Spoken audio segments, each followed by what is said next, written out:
Mark in the count. The swing arm now coming back as our countdown continues.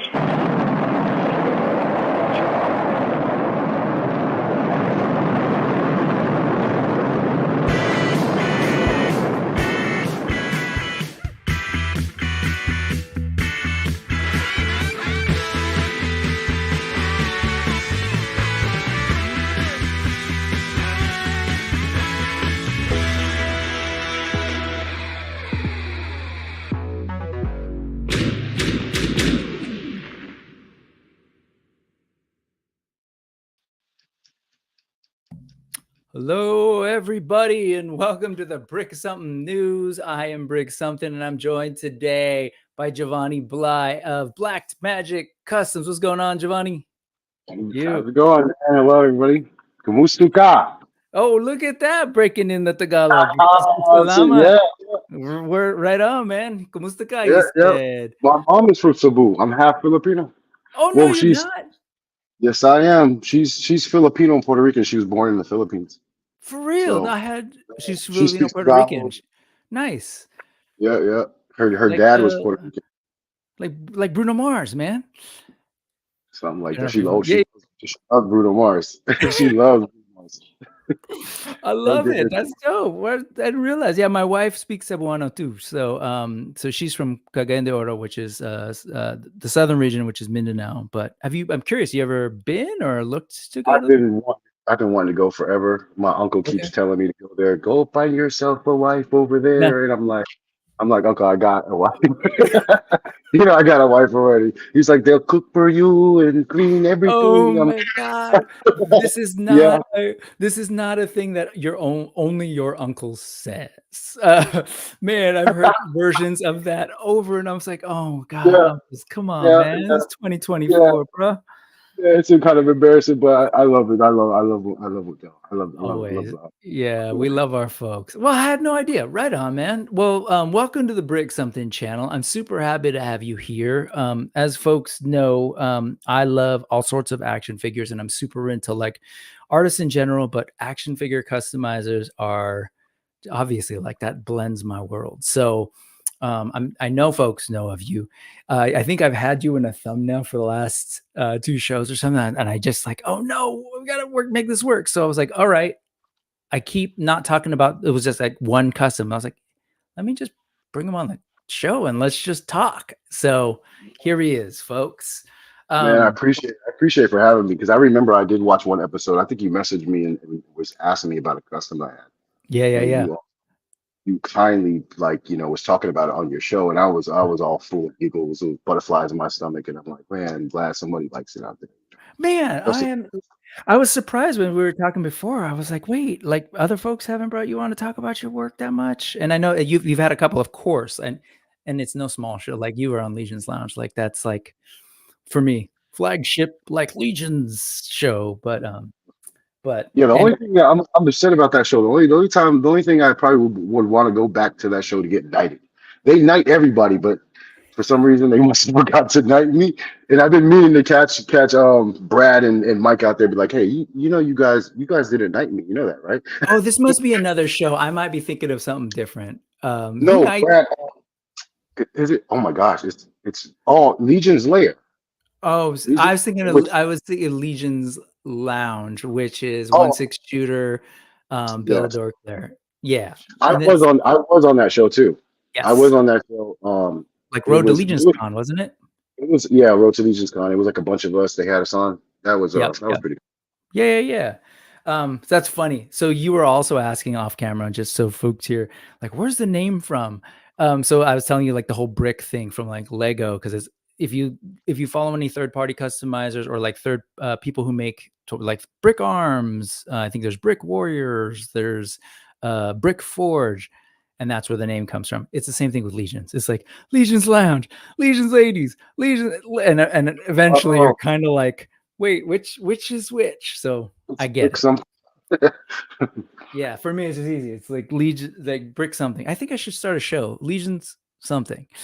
Anyway, let's go ahead and see who's with us today before we go on and look at some stuff. We got Dora Laxon. Hello, man. Oh, Yes, thank you.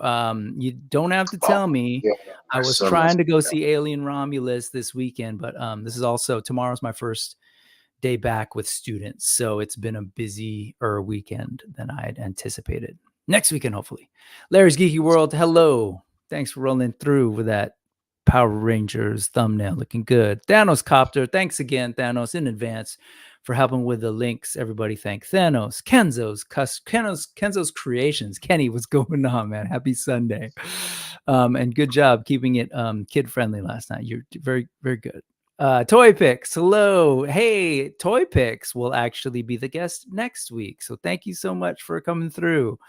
Let's see. Ray Black, what's going on, Ray? Great to see you. Joe Gonsalves, another like epic customizer. I know Joe. I think yeah, you know Joe. Familiar. Greg Archer, hello. Thank you so much for coming through. Nolan, great to see you. Let's see. Oh, look at this guy. You know this guy? 1-6 shooter head. Yeah. Trevor. If you show up a new custom, I got dibs. Wait, man. Can we fight over it? No, Trevor beat me up. But maybe Jock and Poi. We'll paper, scissors, rock over it. Or paper, rock, scissors. Man, my students make fun of me whenever I say paper, scissors, rock. They look at me like I'm like wild. E. McNeil, what's going on? Good to see you. See, here you go. Legion something. I think I need to do that. Hey, Oz, I think we found the name of our new show. Legion something. Allison Troy, Retro Toy Princess, greetings. Hello to you. I hope that everything's going well in your world, and I loved hanging out today, seeing you do your coloring thing. Okay, cool. I'm in. I just need to make it happen. Allison, thank you so much for being a member for 6 months. You rock.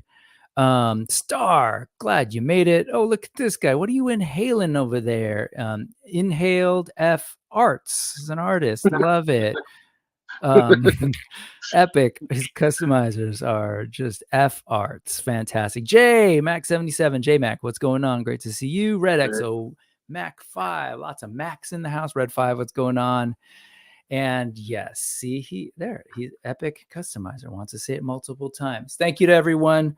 And just to bring this up again, this one. Thanks again to all the channel members. Very awesome. Last week was the 2-year anniversary show. This past Wednesday was the actual anniversary. I did do the drawing for those of you who are curious who won the channel member drawing. If you missed it, that was Scott Baker. Congratulations, got the grand prize. Getting something either from Store Horseman or from SpiroToys.com from me. And yeah, I think that's it. 2 years doing this, man. Yeah, that's on that, man. That's pretty cool. Thank you. Yeah. All right. So what do we do here? What we do here is I bring on a friend just to kind of talk about the needless ephemera we saw, aka the news. It's not like some of it's news, as in it's current. Some of it's like something that showed up a year ago that I want to talk to somebody about. So, and then if the guest has got something going on, which is usually the case, we talk about their stuff for a little bit, and that's what's up at the end. So that's what we're going to do. At the bottom, you're going to see this thing kind of scrolling by, and it's there's a URL that says bit.ly/brick something news, capital B, capital S, capital news, because really it's BS news. And there's a QR code over there by Jovanny. Scan that. It'll take you to a document with all the links, because all this stuff is visual. Go see it for yourself. Go follow all the people, do all the subbing to the channels, all the things. Support those folks. Signal boost. Okay. Let us look at some stuff. And I think there were some things that you and I were starting to chat about that I'll find a way to work it in slyly, somehow, naturally. We'll see. First, we'll do that, and then we will present screen. And now, first thing I want to actually talk about is a Kickstarter that I've really been trying to get as much attention on as possible. But this is the Brutal Realm Kickstarter that has been going for a little bit now, and it ends in 11 days. So like we are in that home stretch. I get the, like I'm a hopeful person, but I'm also a person who understands the realities. This is the goal, 140,000. We're quite a ways away. And so what I'll say is I'm still hopeful that maybe we can hit that with some kind of last minute surge. They've been doing the work of going around to different channels and stuff and doing what they can. But it's a really tough time period because there's all sorts of great toys out there. So Jovanny, curious, is this something that's been on your radar or that you've noticed or seen at all? Actually, yeah. So I actually started following. I haven't been on Instagram that long, but when I did get on Instagram, Uh-huh. they were one of the first ones that that caught my attention. Okay. I didn't know it was going to end up being a Kickstarter. I thought it was somebody just doing customs, Mhm. when I see it, I was like, damn, that's pretty cool, right? Nice. Um, Well, what was it that kind of drew your attention? the black dude, Oh the yeah, African, straight up. I was like, whoa, what is this, right? Um, Ogun. what's his name? Yeah, what a cool name, right? Yeah, he's badass. I seen that, and I thought it was a custom. I thought somebody, and then I started seeing the 3D prints and stuff like that. I was like, oh, maybe this is gonna get made, and I had no idea it was gonna be a Kickstarter. Then Kickstarter came out, Yep. and So you so just I'm thought these still, were custom figures. You're like, whoa, that's cool. And then you heard that they were gonna yeah, do their thing. Yeah. yeah. Um, They're extremely beefy. Oh mhm. yeah, extremely beefy. Yeah, who doesn't need some beefcakes in the collection? But Yeah. uh, Yeah. I shared these. I started just when I saw the art, and just like you, I saw Ogun. And then I think shortly after that, they showed a couple of different characters. They showed Crowman, who's like this big old beefy Conan type barbarian. They showed what is his name? The Chief the Indian guy, Mato. yeah. I was gonna say that one too. When they showed that, I was blown away. Yeah, man. So Uh, that's him right there. Is that him? That's him. No, no, that's not him. this is the Crowman, and so they've updated the photos, as I wanted to point out to folks. So like along the way, a lot of these assets weren't available and they weren't there. They've now shown these sort of renders of the 2.0 or their new version of the body that we would get when this Kickstarter gets backed and when these figures get made. And then they've kind of put the so these are the barbarian. These are meant to be like army builders. So they're not necessarily named characters, but they, with intention, are like, well, okay, we want to have a base barbarian, like from essentially, if this were in our world, right, from the continent of Africa, from the continent of the Americas, and that's this dude on the far right, and then the continent of Europe on the left. So here's the sort of European warrior, and man, I'm just so intrigued by. Definitely the body type stands out 100%, but just like some of the looks on these things that we don't get enough of, obviously like folks of color, melanin, but even like this European dude with like the full on like dreads and just been out. You got this guy, a Native American, right? So someone from the continent of the Americas, and then they got, here you go, Chief Yeah. Mako. Yeah, he's cool. I And like I him. love that. Like that's what I was I, playing up. I love when guys do that. I love when like new companies and new creators come out and they actually put different nationalities and Yeah. diversity inside the story of these. Yeah, and I've talked about it before, and I love talking about it because it's hey man, as a kid, I grew up playing with Star Wars figures, right? And like I had very little options in that narrative, man.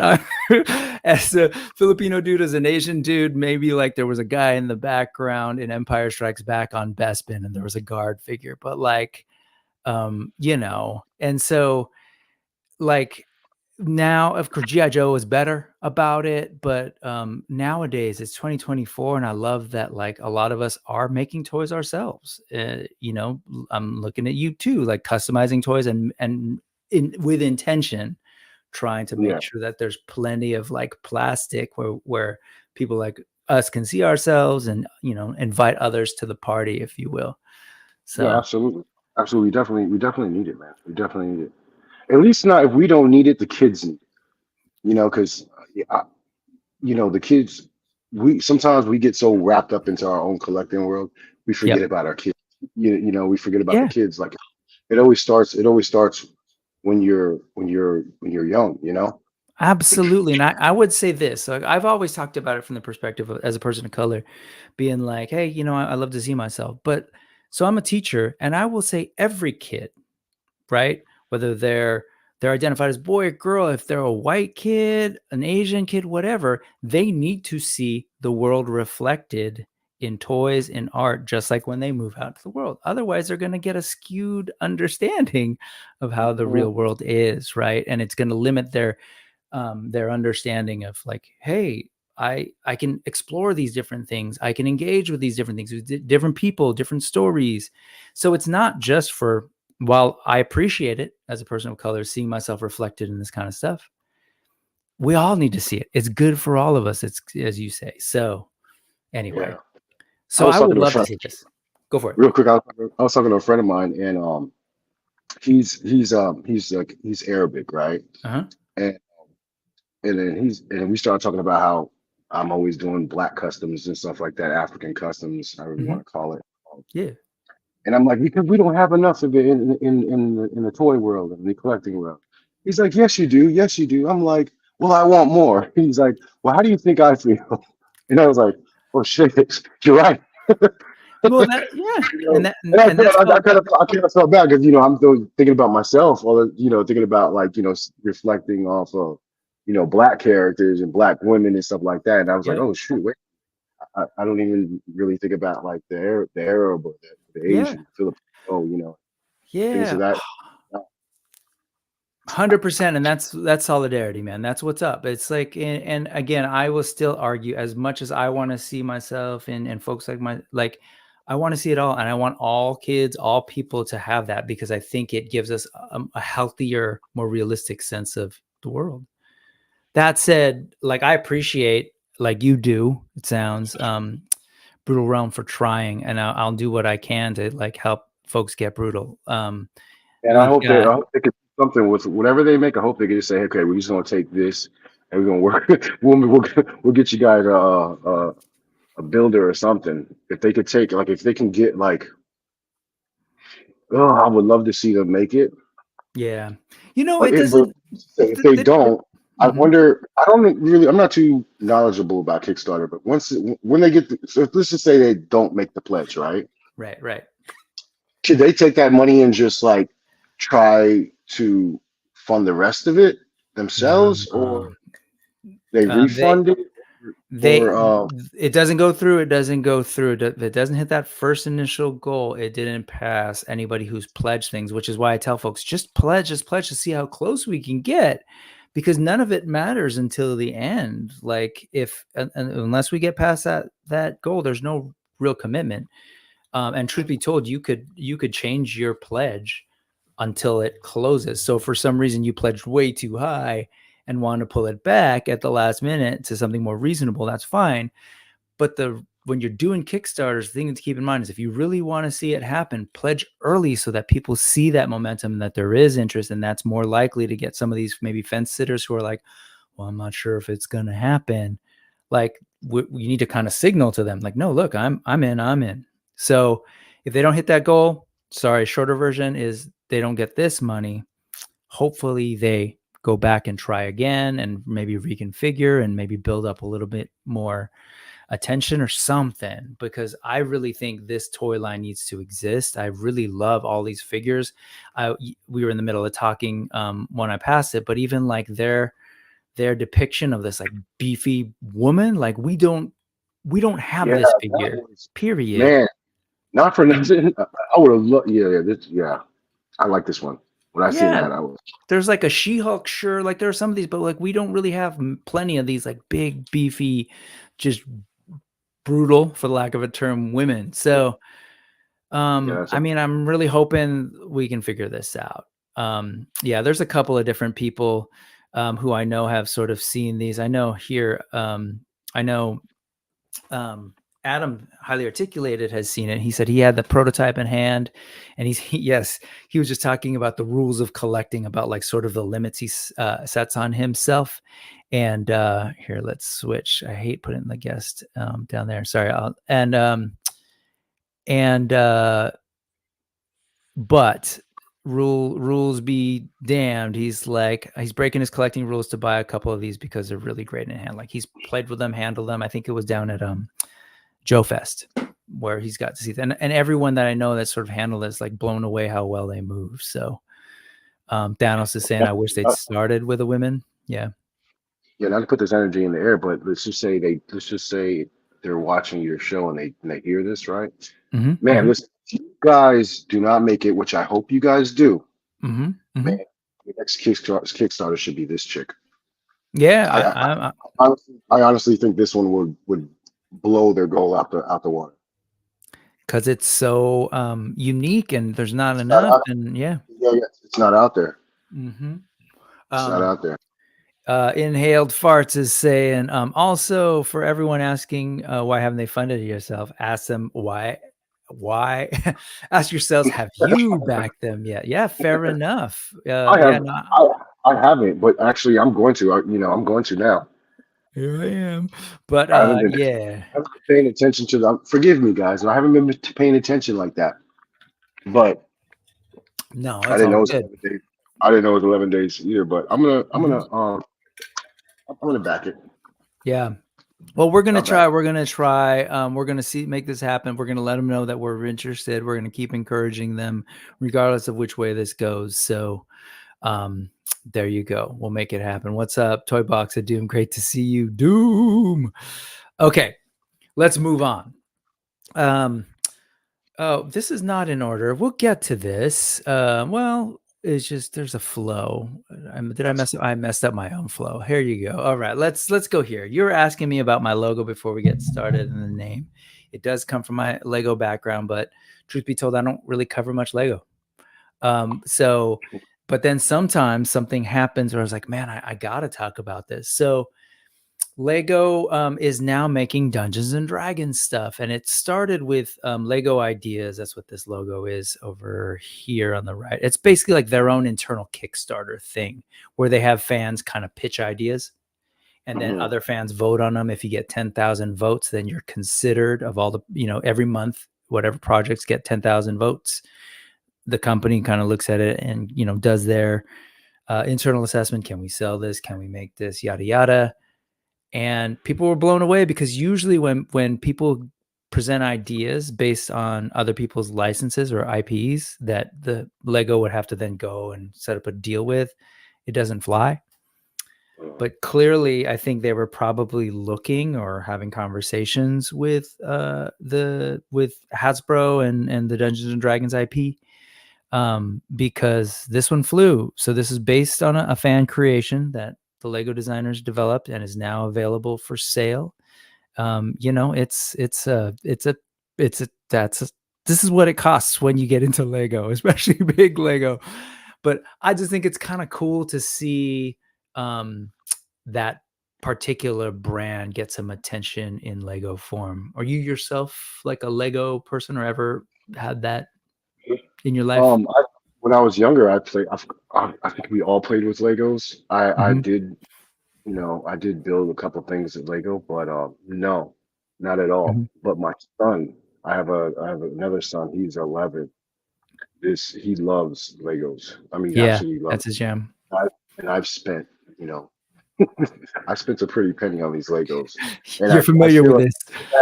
I feel bad talking about Legos because Legos is, it's a great activity for kids and stuff, but these things are expensive, man. And then after it's built, it's just forgotten about. Like you end up stepping on pieces. You find a piece in the corner where you're vacuuming. It just ends up being, it's a mess. But it does keep them occupied. It's a great activity. Well, it does, and the nice thing about it is like Legions, right? Like it's got a built-in customizing component where you take it apart. Now what else are you gonna build? And so there is that aspect. Maybe they'll come back around to them, But this thing this is cool, and I love it because they really hit on like little elements of D&D lore. Probably isn't the word, but stuff from that world, which is cool, like key creatures that we sort of see here. I think there was a Beyonder somewhere around the corner. Dragon, of course. Are you going to get this? I am not. So that's the thing. In order for me to move into the action figure space, I've actually cut back a lot Legos. on Lego. So my kids are getting them, but they even have like chilled out on in their interests. They're getting older, and for a while it was like Minecraft Lego for my youngest, and then things have slowed down. They've just sort of asked for them every, the last holiday. I was like, "What do you want?" They're like, "I don't think I really want Lego," which is kind of nice money wise, but it was also like a little bit heartbreaking because I was like, "Oh no, you're getting into this more mature kind of thing." But we'll see. We'll see if I'm sure they play with them all the time. They still play with what they have. They just are less interested in newer things. And truth be told, they've inherited a massive collection. So part of it is just pulling out old instructions and building stuff, or just playing with the minifigures. That said, it's not just that set. This is the other thing. To me, this is more exciting. And this is still a habit that sometimes I partake of because they're like, figures. Those are They're doing these are like little blind bag things, the collectible minifigures. Sorry, they used to be blind bags, now they're blind boxes. But they took like key character types and creatures from Dungeons and Dragons and are doing this. So Joe Gonzalez, you might have to like hit up that Lego store. So there you go. So yeah, Adam wasn't gonna what get do you the think set, everyone's but gonna was be aware after? of these. What Say do you again? think everyone's gonna be after? What do you think? What do you think everyone's gonna be after out of these figures? Out of these Oh, I think, I think a lot of people, it depends on the collector. I know for a fact that there are people who've seen this who aren't big Dungeons and Dragons fans or heads, but they saw this sort of Cthulhu type thing, and they're just like, they're getting that because it's like a Cthulhu type character. Yeah. I know other folks who are like big into like knights and elves, so they're like into this because even before Dungeons and Dragons, Lego has all sorts of. There's an elves line with like sort of mini dolls. There's been knights lines and other dwarves in the past. So like that is alive and well in Lego. So I think people are going to be going after like pretty much all of these. I don't know what the sort of like the hot ones people are looking for, and I haven't been paying attention because usually these are not evenly packed. There are some where there's like one that's like or one or two that have lower numbers, but they're not hard to find, to be honest with you. I'm just not like the blind box thing is a drag. So before they used to be in bags. So I would Yeah. literally, not just You could me, but it'd be me and a couple of people in Target standing there feeling the bags. So then they switched over to these boxes. And so, I've heard like, know, what I, people do now? They go in with a I, scale. oh gosh, I was gonna say because ever since I don't know if this is a thing, but ever since Hasbro started doing the boxes for their figures, every time I go into Target, they're ripped open. Yeah. I'm like, There's that too. why are people doing this? But this Yeah. is probably gonna be even worse. I'm just putting that out there. I mean, if Yeah. it's going after it, if you can't feel it, they're gonna crack those things open. Yeah. But Yeah. It they're gonna happens. come up with a with the pot scale. You're like, yep, this is it. No, that's what people are doing. They're bringing in their scales, and you go online and they'll tell you like what the weights are for each of them. So if you go into like a Lego store, at least here, um, I know like in the Lego store down in San Mateo, they've got workers all the time are just sort of setting apart. They're like, "What are you looking for?" Okay, this one's definitely that. So that they say I can't 100% guarantee it, but we're pretty sure that this is that one. So Oh like wow. it's not, it's possible, but that said, I think they're all great. I'm really intrigued by what is it? Correct me, Joe. Here's where I show my ignorance. Is it a dry? Like, what do they call this person? But I love this with the sort of horns.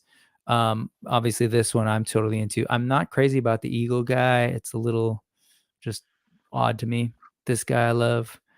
I don't know, but yeah, I've been paying attention to the minifigs, and every now and then I'm still picking them up, but not nearly the way I used to, man. When these things used to drop, I'd be in the store being like, but anyway.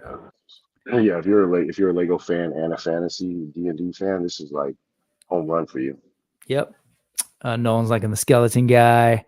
I agreed. Blind box options blow for every toy line. It's such a bummer. Like seriously, this like it just doesn't make sense.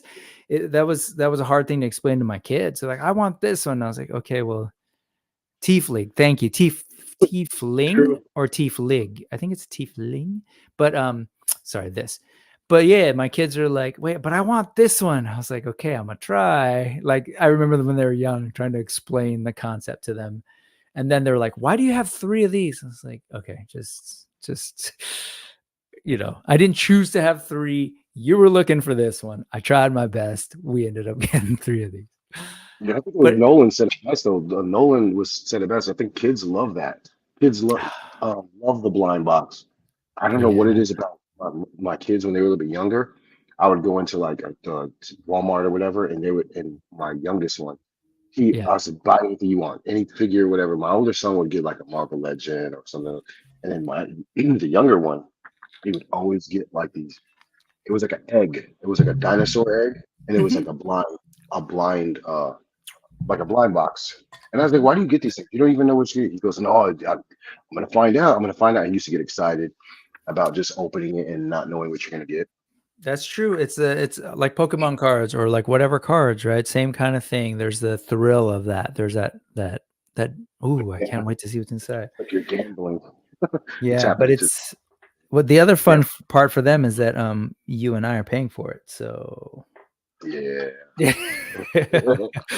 All right. What else are we looking at? I wanted to also look at this, and so I realized I kind of blew through, but just for the folks watching, maybe newer to you, give us some context for your like nerdiness or geekiness. Like, what kinds of things are you into? As far as like what IP, what's your geek? You're asking me? Yeah. Because I realized I told you about it. I warned you about it, and then I didn't even ask. Yeah. Well, right now, like I kind of like anything that attracts me. And what's attracting me has been attracting me for a while is Mythic Legions, of course. Mythic Legions is what I love about that line is this. So we're looking at Star Wars, right? Yeah. That actually in kind of brought me back into like the whole action figure realm because my son's when the whole Kylo Ren came back out with Rey Disney. Nice. My son was attracted to it, and it got me excited. That's when we started looking for stormtroopers. We were looking for all types of stuff. Nice. Started buying a bunch of just everything I could get my hands on, and it was for him. And then I happened to tumble into Mythic Legions while I was looking at the Star Wars stuff, and funny story. Yeah, the funny story was because I'm looking on. I was on somebody's YouTube channel, and they were at a toy show, and the guy's video recording the tables and stuff like that. Then he video records the table and it's Mythic Legions, right? Mm-hmm. So I'm like, what the heck is this? I'm looking. I want to see some Star Wars stuff, right? And then he zooms in, and it was I believe it was the Chronoff figure. Okay. Chronoff figure was a tribute to Masters of the Universe. And I literally was like, what in the world is this bootleg toy they got? This is not Masters of the Universe. I know what Masters of the Universe is. This is clearly a knockoff. That's what I was telling myself.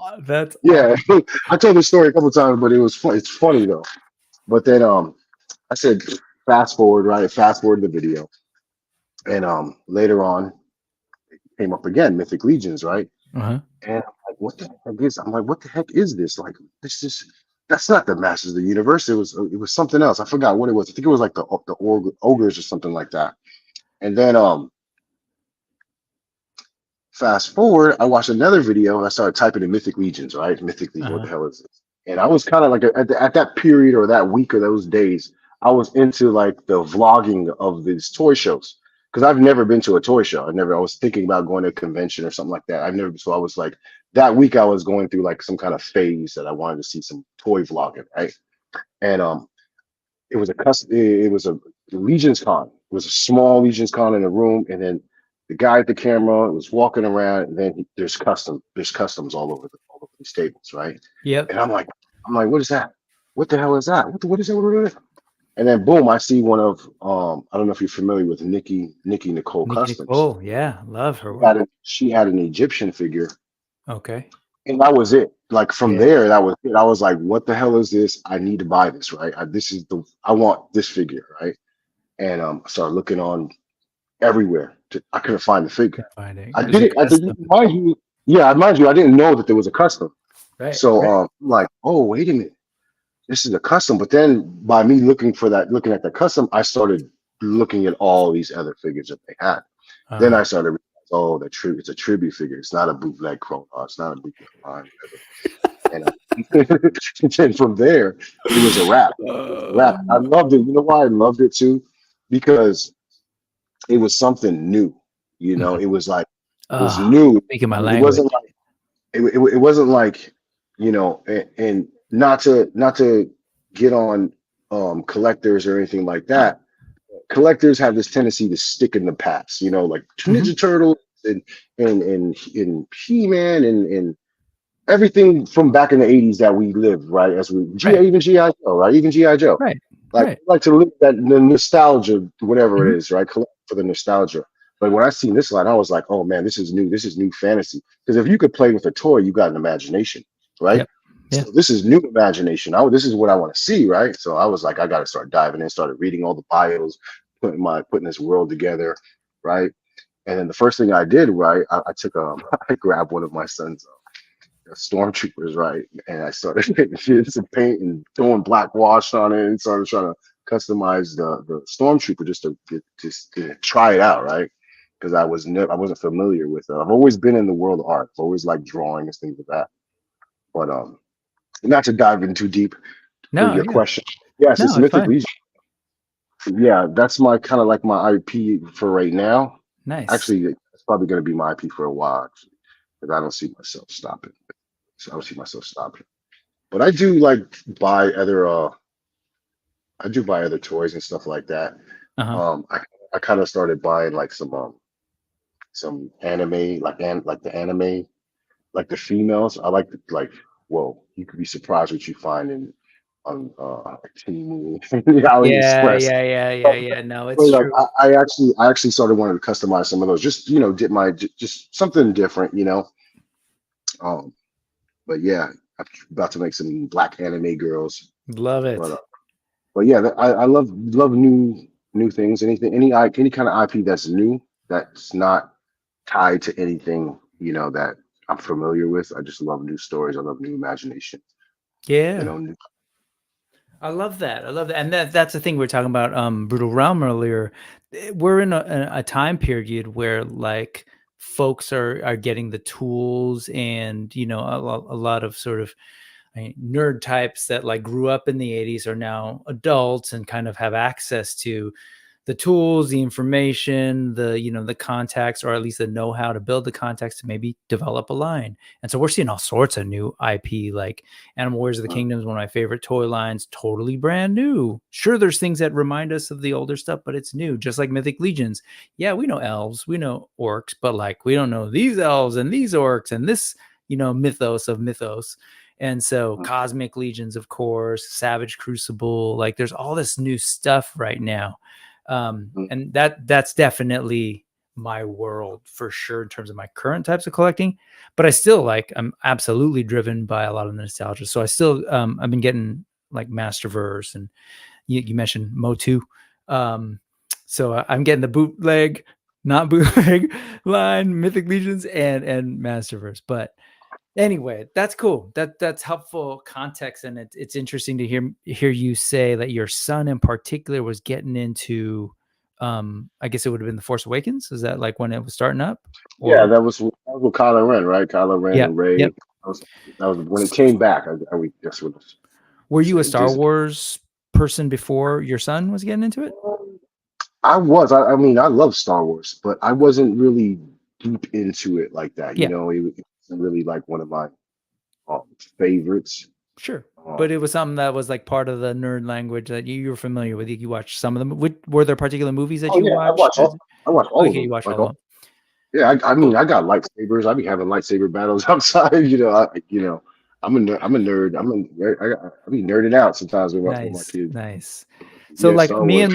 me and my brother, grew up on this stuff. He's 5 years older than I am. So I've always told people like that's where my collecting started really, because I was born into a house where with an older brother who was already getting into stuff. And by the time Star Wars came out, I was a year old when Star Wars came out.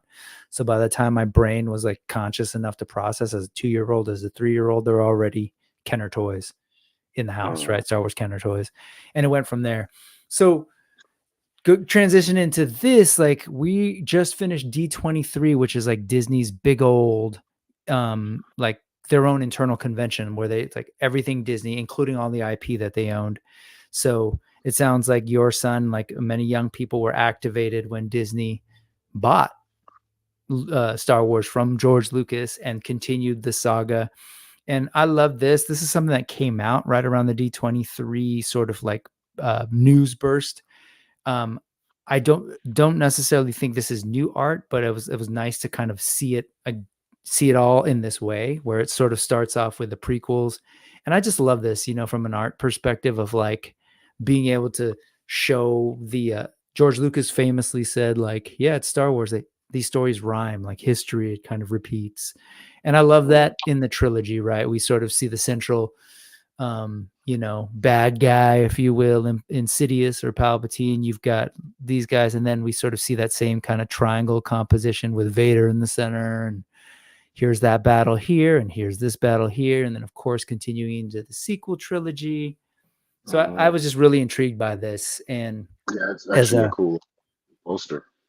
And as a nerd now who has kids, like I'm very much like you. Like they definitely, even as kids, they saw my Star Wars, like the older OT, the original trilogy. They saw the prequels like sort of in the background. Like I'm not a big prequel guy, but I embrace it, like just the larger story. Same with Clone Wars. So they've always been around it. And then by the time this stuff hit, they were old enough to like go check it out.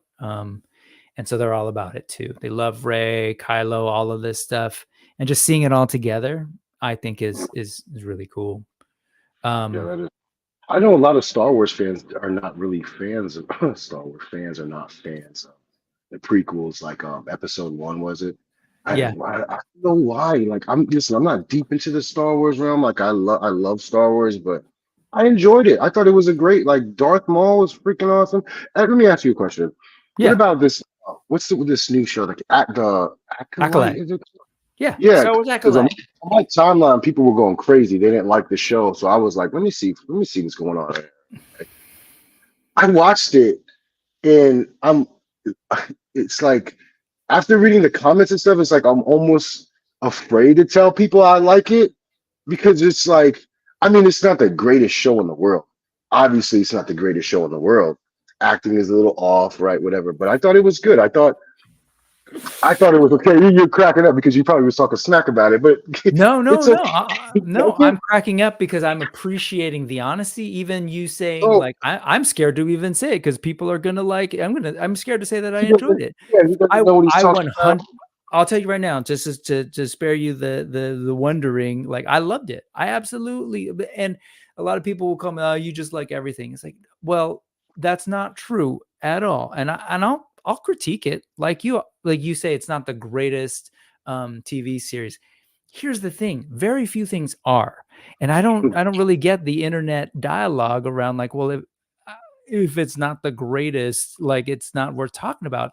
And so I actually think that there's a lot more going on with the Star Wars discourse that really often isn't about the show. There's too many other things that are getting infused with people attacking Disney and, you saying like woke Disney and all that kind of thing. So you probably saw in your timeline, a lot of that narrative was like about that. Yeah. And so it was bad. It was bad. I'll It's pretty say bad. I really enjoyed the show as a Star Wars fan who like absolutely accepts and kind of like, unfortunately, I haven't gotten a paycheck from Lucasfilm. So like, as far as I'm concerned, I'm not writing the story. I'm enjoying what they're giving me. And as a fan, like it all connects, and I'm sure people would love to argue with me about it. But I think Star Wars Acolyte actually did is that glue. Actually, they did a good job of tying elements from all three of these trilogies together in a way that hasn't been done so explicitly before this. We saw Bad Batch before it starting to do that. We've seen Ahsoka starting to kind of weave some things together, but the Acolyte has like clearly had some very explicit connections to the prequels, to the OT, and this.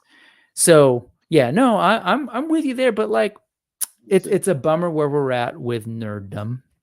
The Disney thing in particular, of course, there were, they'll say, and if I even bring this up in certain circles, they like will feign like clutch the pearls and say, oh, why you got to bring everything about race, and that's not what I was talking about. I'm talking about the quality of the show. And it's like, okay, I already told you about my thoughts on the quality. Can I just say that if you're watching any of the Star Wars films, and I'm a diehard Star Wars fan, and you're going to tell me that they're the greatest, any of them are the greatest films compared to other films out there?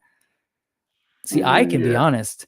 Cheesy dialogue all throughout since 1977, 82, like all of it. It's all there. Bad acting. Oh, it's there. Like, come on now. Let's be honest. So, you know what? I even seen people talking about the Acolyte, and then it got so far where they started making jokes of the actor's hair, like because of the dreads, or it was funny looking or whatever. And I really wanted to go off, but I'm just like, because of her bangs.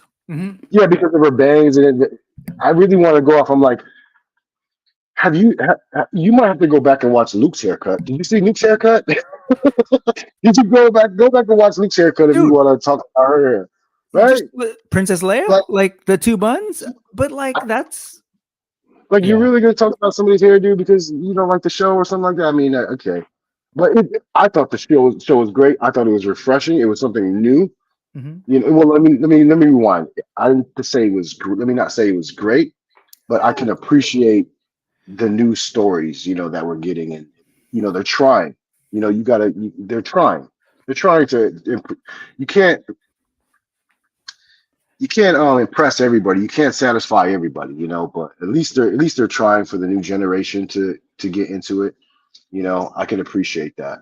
Yeah, man. Sure. And I love seeing her hair, and I love seeing just different things in Star Wars and in all of our nerddom. And I think, frankly, I do think it's suspect when people are just still stuck on a particular thing and think it has to be this. Anytime someone tells me it has to be this way, I've always had a hard time with that. I get like something makes me nervous about that because, anyway, Allison's here. Allison says she enjoyed the Acolyte a lot. Adam's saying Acolyte is fine. The villain is fun. I enjoyed a Wookiee Jedi. Overall, High Republic just isn't my jam. Oh man, I love the High Republic. I've read / listened to the books. Like, I don't know. Again, I just think there's a cool world that they built. But yeah, your mileage may vary. Thorin Acostia, hey, thank you for coming through. Acolyte had its good, bad moments, but it was a good show. Too many folks are on that hate Disney bandwagon. Absolutely. Hey, let's pause here for a second. Let's talk Disney real quick because you and I were talking a little bit of Disney back in the day.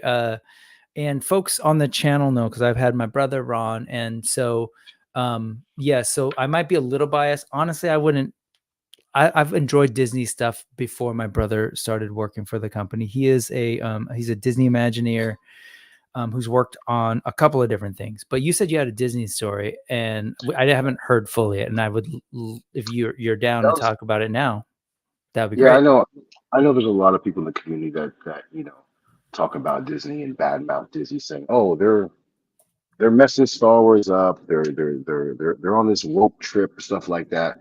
It could be true. I mean, we don't work at Disney. I really don't know the inside gist of everything, right? But I can say this.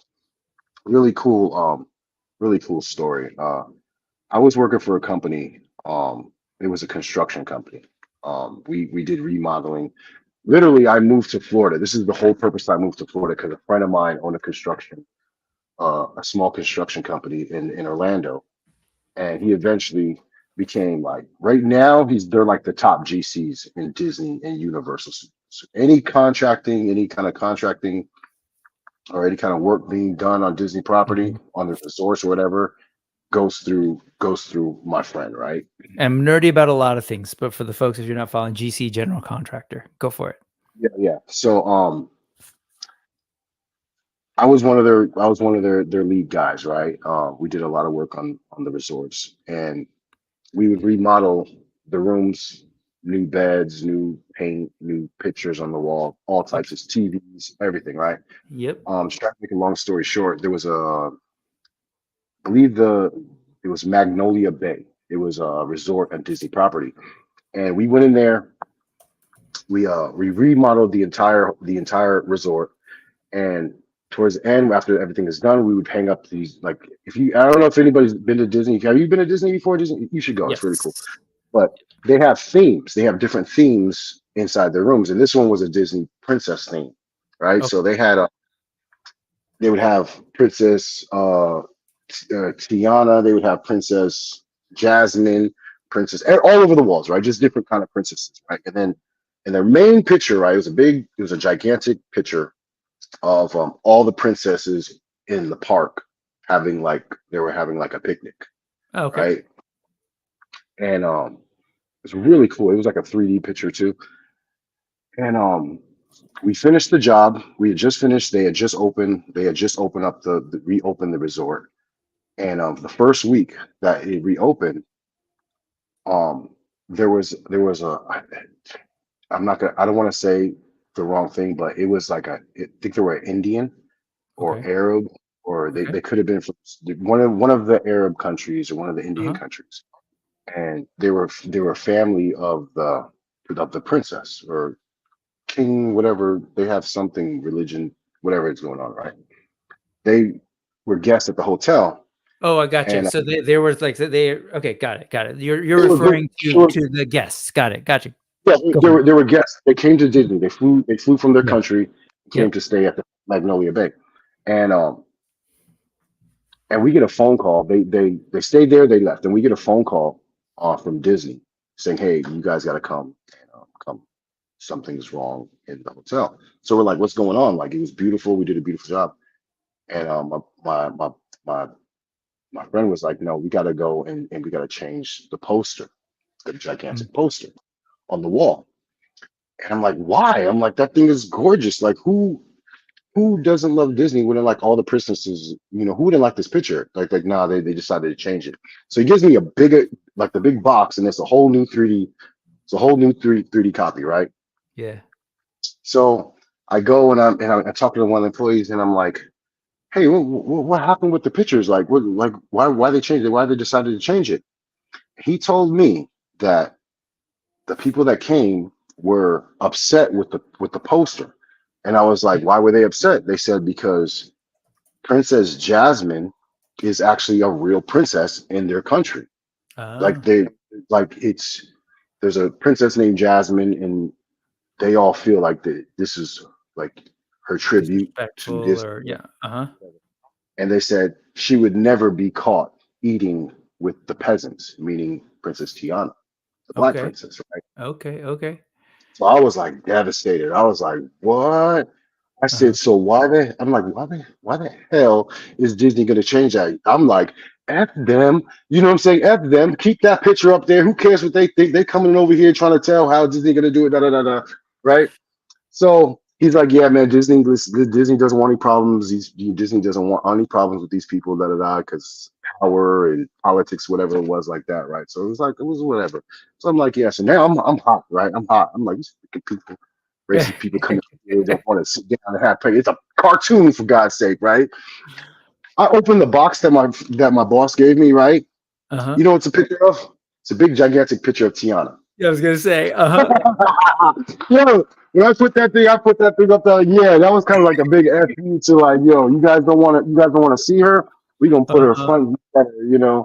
So that was kind of like, I don't know who decision that was in Disney, but if that if that family was ever come back to Magnolia, I probably gonna love it. check. We're probably gonna check out immediately. But I love that. What's especially fun about that is oh, I can't bring up this article. Um because it's behind a paywall. Come on, world.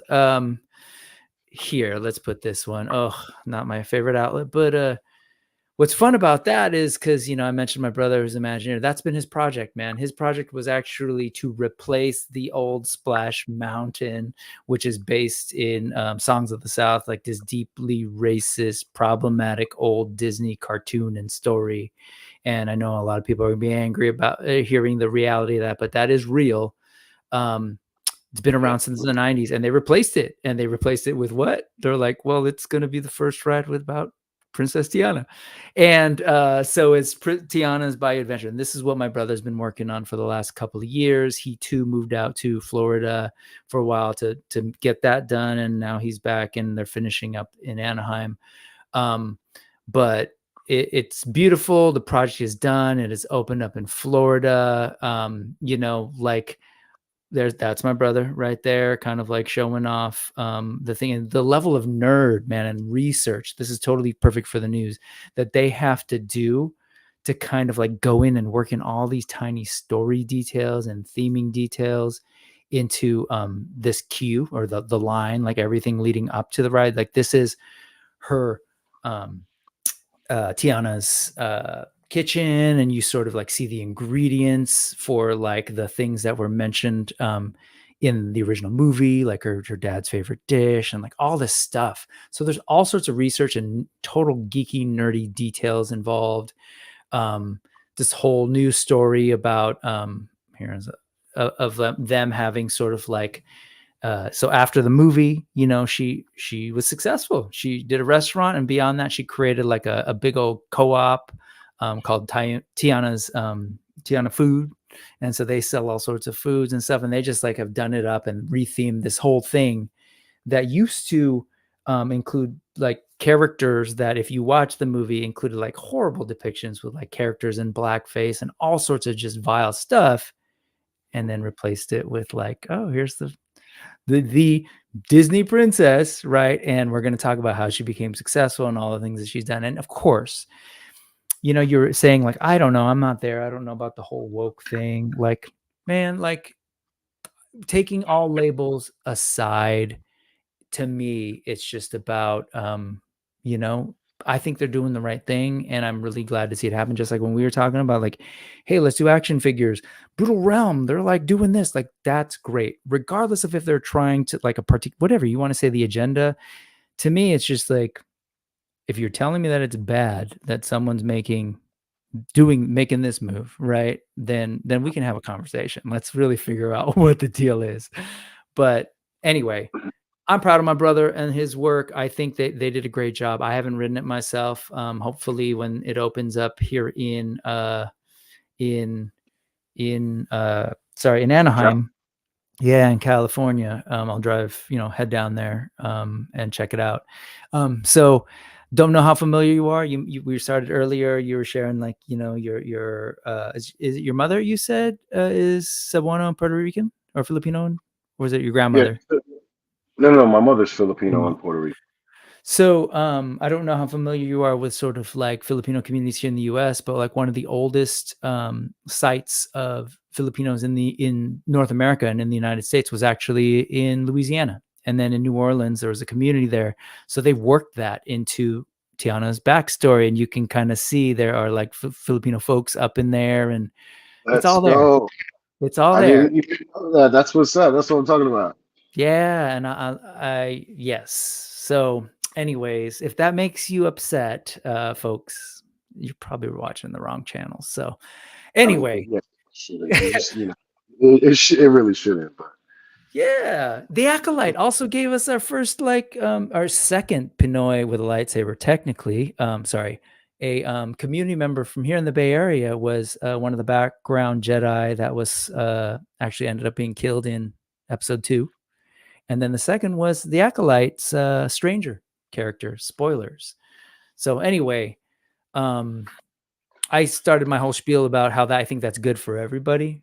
But let's be real, it's good for me and my family, and I'm happy for it. Like there's a sense of pride there to finally see that. So, all right.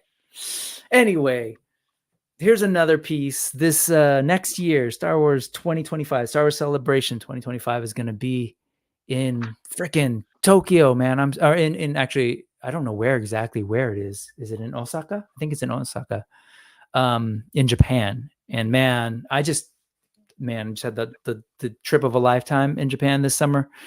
I will not be going again because I can't afford all that, but it's going to be amazing. I know a lot of folks who are going, and this piece of key art for Japan 2025, I think is cool because it brings in that Japanese art and, you know, brush painting and a little bit of wash stuff. So anyway, yeah, we did a full Disney circle there. I loved your story though, and I'm going to make sure that my brother's watching that to see it. All right, let's move on, man. Are you a big comic book guy? X-Men, is that a thing in your world at all? No? Okay. No, So I did read some comics. yeah. I had I didn't get introduced to comics till I moved to New York. Funny stories. My uncle beat me up one day. He had I don't know what comic book it was. It was a Wolverine comic book. Okay. What's the are you into comic books? Yeah. It was Wolverine. He had his bone claws. He was on the cover, and he was like old. He kind of looked like he was coming straight out the jungle. Okay, looking like really animalistic. Yeah. Yeah, and I don't know what comic was that. I don't know the cover or anything, but that would have been during the 90s when his metal claws were taken off. Possibly. It was an expensive comic book. Let's put it, my uncle was very big into comics, and he had that thing on his wall. And that particular comic book was really attractive to me. And when I moved to New York, we were living him for a while. Well, my grandmother, and I grabbed that comic book off the wall when he wasn't home, and I started flipping through. He beat the crap out of me. He beat me up so bad. Yeah, he beat me up so bad, and I kind of like stayed away from all comic books after that. Oh no! That was my first introduction to Marvel. Okay. But I did get into the cards. I used to collect the cards, like when the cards came out. Did you say it was? I'm just curious now. It was bone, or was it metal? It was bone. It was bone. It could have been metal. Because if it was bone, your uncle owes you an apology because it can't be worth that much. But if it was it was worth something, because I remember later on down the line, I think when we got internet, I actually looked it up. And I was like, oh, how was it? Yeah, it was pretty. It was like $300, $400 or something like that. All right. But, well, come on. It was at the end of the day, no matter how much it was, it meant something to him. Sure. And I was wrong. I was wrong. I mean, I put it back and everything, but he knew. He knew I messed with it. You know, some collectors, they inbox collector. I got you. Package comic book collector. Right. But well, this is Rodrigo Saure is an artist who just works in 3D. So they actually took a 2D artist's artwork. It's Lee Gatlin's artwork, and kind of did a 3D render or version of it. And it tripped me out because he says render. But man, this even looks like fabric to me. So I'm appreciating how the material is actually rendered as well. But so I just think that it's really cool, kind of like stylized. So that's not what he looks like traditionally. It's definitely based on Lee Gatlin's sort of stylized illustrations and artwork. But I just love the overall look to it. I love seeing the sort of like real clear artist re-envisioning of a classic character, like wonky proportions, but just kind of weird and cool.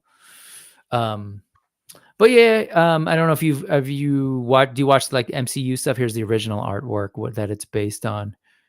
Are you watching Marvel movies at all? Like, have you seen? Oh yeah. Okay. I've watched all the Marvel movies. So this character was in Deadpool, I think 1 and 2. I think he was in 2 as well. He wasn't one, right? He's a big Russian dude who like recruits. Tries to recruit. His name's Colossus. Yeah, Colossus. Anyway, I just think it's a really cool render. Here you see the sort of like without the texture, the early renders. And here, oh, that's not it yet. Something is up with my thing. Here you go. And here's the original art. I kind of showed earlier, but love the artwork, man. Lee Gatlin's work is really cool. Just clearly has like a ton of personality.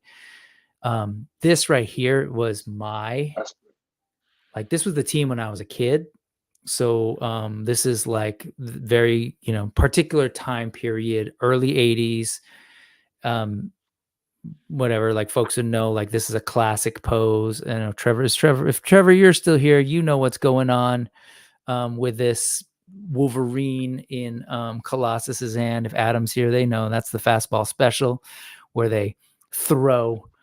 He throws little Wolverine. You got Storm here, Aurora Monroe, depowered actually at this point. It's like action. Yeah, I love this like more cartoony brand. Like if I could get an animated show like this, I'd be all over that. But I love weird art too. I love that it's like playful with these figures. Again, you're coming in too early, guys. This guy's like, talk about me. He's like, talk about me. We'll talk about him. This is Storm, Aurora Monroe. Love this sort of like rendering of her. I think she's fantastic. And make sure. And then these are two of my sort of like favorite younger characters was Kitty Pryde and Ilyana. And I love seeing the process, man. It's like just how these they sell marks. art. Is this art for sale? Like he sells his art, but I don't know like these particular pieces or not. And he's shown stuff. Look at that. I love how that he kind of drew on top of that because it's digital. Yeah, I try to do a little bit more look at him, and I saw that things would come up with like shows of his work. So, he's a showing artist as well as a working illustrator. So I don't know that he's done any comic work at all. He just, but I'm, haven't looked totally into his work deeply. So I love that. I love the kind of process. You mentioned that you've kind of been involved in art, and we're going to take a look at some of your art shortly. But were you? Yeah, I used to be big mentioned drawing too, right? Yeah. Okay. Like sometimes a lot of people look at these drawings and it's like, oh, it's okay, but it's hard to do this kind of art. Hell yes. It is hard to do this kind of art. Yep. I've tried it because my kids watch these funny cartoons, and I'm like, man, you guys should have seen the cartoons we were watching. We used to have gargoyles and Thundercats and all that stuff. The art was way better. And then they watch these crazy art, and then I actually tried to draw one. I actually tried to draw SpongeBob one time, I think it was, or something like that. Okay. It was hard. It was hard. I couldn't get it right. It just looked funny. And can you imagine doing it like comic books are like you're drawing over and over again, turning in pages, and yeah, man, it's a lot of work, and I love it. Hey, Trevor was wondering. Oh, first off, he shouts out some of my favorite artists, the X-Men of my era, John Byrne for sure, and Chris Claremont, telling the stories. And then he had a good question. So basically, to translate this in super nerdy speak, was it Hulk, the Incredible Hulk 340, where you see Wolverine's face and then he's got his claws out, but you see the Hulk reflected in the. You guys are jealous. Let me see. No, just wondering. It's not that big a deal. If not, the other one was Barry Windsor Smith's. I was thinking it might be when he was doing the story about him. What am I trying to say? Weapon X is another one, famous one with the claws out, and you can kind of see his muscles. So you might have thought that. But yeah, it's cool. You look it up. I don't think it was that one. It looks familiar, but I don't think it was that one. I do have 340. Look, I'm gonna show you. It's similar. Trevor. It might be this, but it looks similar to this. Chewie. Hell yeah! Like it looks like this, but that's Wolverine. Yeah, that's the Wolverine. Frank Miller. I don't think it was this. I think it was here. It might be a different one. This one was the one. All good. There's two things. I love a good mystery. Here is it Hulk 340, which is, are you able? Yeah, I'm gonna show it to you in a second. Let me find a good image. Open. Oh wait. I love this. This is good nerd talk. Is it this? No, That's Hulk 340. Okay. definitely wasn't What that. we'll do one more and then we can move on. Is it a variation of it definitely was just Wolverine and his claws was up in a pose like that. I mean, again, it could have been that one, but I don't Barry think it Windsor was. Smith? No, Okay. no. That one. Okay, fair enough. Again, it might have been that All one. good. All good. It could have been that one, which is the Frank Miller. How old is this one? That would have been mid 80s, like 84 maybe as a guess. It would be in that ballpark. And it wouldn't have gone that much earlier than that because Wolverine as a character, like he appeared. I think it was that one. Oh, good. Oh, good. Like that, maybe I could see the value of that. That's, but still, man, keep your hands off your kids. Okay. Let's talk customs. So this is a thing that I really don't know a whole lot about other than like, oh my God, like the soft goods, the body. I was trying to figure out what body is that? What head are they using? And this person, so this is Flashpoint Customs, who does a lot of really great customs. Like you'll see there's the other one here, his Nacho Libre. But yeah, this one stood out to me. What's your go for it? What's your take on this? It could be the Mezco Bishop body. Possibly. I don't know. I'm just taking a guess. You got a lot of Mezcos, or you I do not. Mezco? Okay. I do not have. I have one Mezco figure that was gifted to me. Okay. I'm not too much a fan of the soft goods. I don't even know what he's trying to channel. I just think it's like a cool looking action figure. I love soft goods, man. What is it about soft goods that is it the what are your thoughts on soft goods? And it's totally fine. It's getting into doll territory.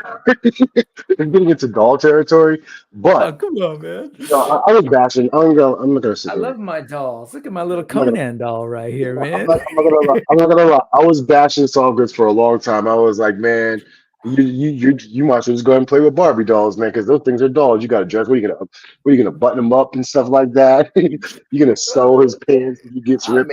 But I did get a friend gifted me a Mezco figure. It was like a Black Skull or something like that. Yeah. It was Black Skull, right? Oh my gosh. There's a couple of different skull guys. Yeah. It was really good. It was really good. The pants were done really well. And then I tried to dive into it and I was like, okay, I started looking for I wanted them to mix in with my Legions.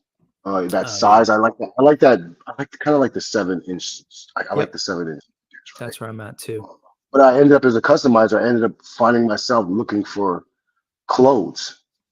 And I found myself looking in the Barbie section. And I'm like, I gotta stop. What am I doing? I gotta stop, right?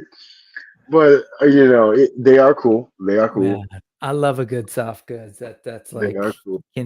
Well, no, it's fine. It's funny because like the term action figures literally was just a made up term for doll. It literally was a G.I. Joe doll with its own uniform, and you just put on clothes. But they were trying to figure out how to sell it to boys, and they called it action figures. It's dolls, bro. No matter how you slice it. But I get it. It's fine. Like we worked through it. No, it's not. Oh, here you go. It's a Mezco Roblox. Got it. And I didn't even realize that with Hawk P40 clothing. I don't know what that is, but I love this, man. I'm loving the character. And anyway, that's pretty cool. Yeah, moving on. This was another one that I've been trying to show for a while, and it just keeps getting pushed off the shelf. But I love when people like take existing IP like Star Wars and just run with it. So this is he names it sort of a Remnant Imperial Sniper. But I love that. I love just like, go with it, push the lore, or even just make your own character. But you'll notice, is this a doll? It's got he's got the cape. No, but I love little elements like that, man. I know that belt piece. That is one? That's actually off of a Marvel Legend because I have that thing. That might be Ooh, what's his name? What's that? That bulky white Spider-Man. What? Oh my gosh. Bulky, like all white Spider-Man? White with Yeah, no. Oh, like Venom? yeah, maybe like a Venom figure like that, something like that. Okay. Oh yeah, I wouldn't know what Well, that it is. was actually a couple figure, but that's definitely off of a Marvel Legend figure. Yeah, okay. Yeah, I agree with you, KJ. That figure did look like something out of Predator. And it's like, can't you see that's Luke Cage's cousin, Duke? Yeah, Duke Cage, maybe. I actually Um, thought it was what's his name? The Spawn. What's Spawn's oh, so the Spawn before he becomes Spawn. Yeah, what's his name? Oh, I've been brain farts all day today. it begins.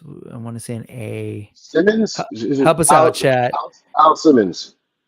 Al Al, Simmons, yes, begins with an A. Good, I was close. My old age of 48. What's up, man? With card, thanks for cruising through. Yeah, no, I love this. Even the pose, man, holding that rifle, and it's cool. And this yeah, person this does is great work. new characters always kind of like can get you back into the story because you're like, who's this guy? That's Hmm. cool. Red with the Look at that, man. It's just really cool, man. Like, this is a Star Wars toy. If this was available, I'd totally go after it. And I don't know. Yeah, I'm a weirdo though. The way I collect from across a bunch of different lines and just kind of mash it all up. So clearly this is in my wheelhouse. So I know other folks' mileage may vary, but anyway, cool stuff. Um, let's take a look. Oh, let's look at really quickly some photography. Just I've posted more recently about Because It's Fun's YouTube channel that's relatively new, but Brian, Because It's Fun, has been posting on Instagram for a while now. But I've always appreciated when photographers give us a little sense of the process and the BTS, right, the behind the scenes stuff, using screens. And I have been obsessed with this Mezco Conan figure too. This is the King Conan figure. He's using the Adventurer, I think is what it's called. And then this is the pink skull. I don't know if that's what you were referring to earlier, but with some color correcting.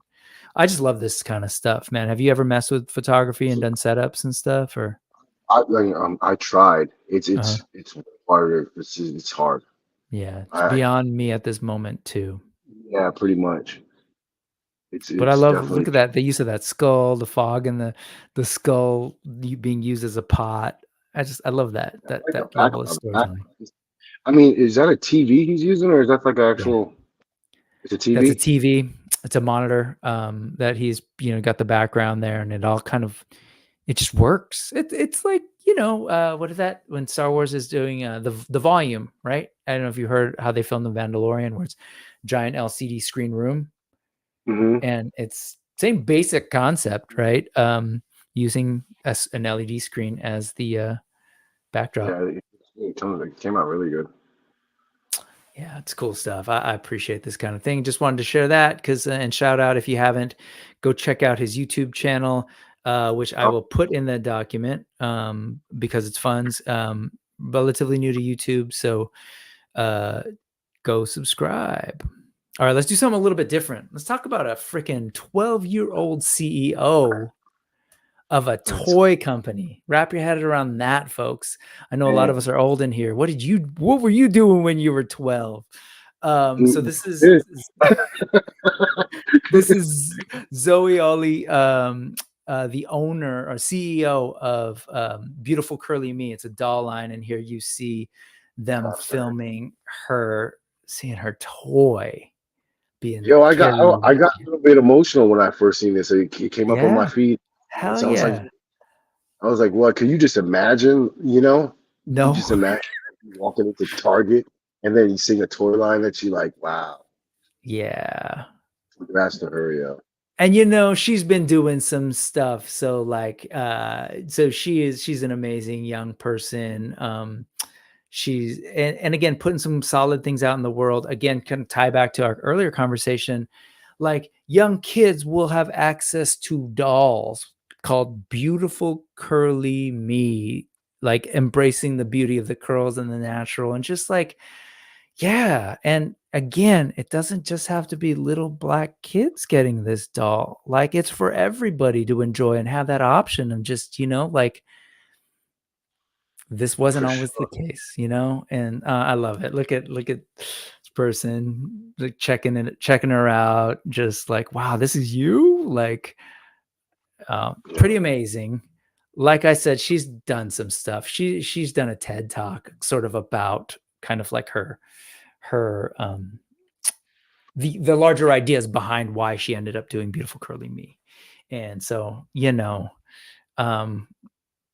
that, don't worry, this wasn't me when I was 12, but it's amazing, man. For sure. Yeah, she did her thing. Yeah, that was actually pretty cool. I showed it to my kids. I was like, "What are you doing?" No. Yeah, sometimes you don't know what they're thinking as well, you know. I know everybody means mostly everybody means well, but sometimes you don't really think what, like, the other person is thinking. Like, oh, God, I wish I had a doll that looked like me. I would change this about this doll, Yep. She made her own doll. She curly, the curly hair. You gotta love it. Yeah, man. I think it's fantastic. I think it's a great story. Oh, man. All right. Let's switch it up a little bit. Let's start moving towards Mythic Legions customizing. Obviously I follow customizers. That's how I've came across your work. And I've also seen Arthus Zoron's work. And I actually, one of the few Mythic Legions customs that I actually own is by Arthus. It's sitting over there.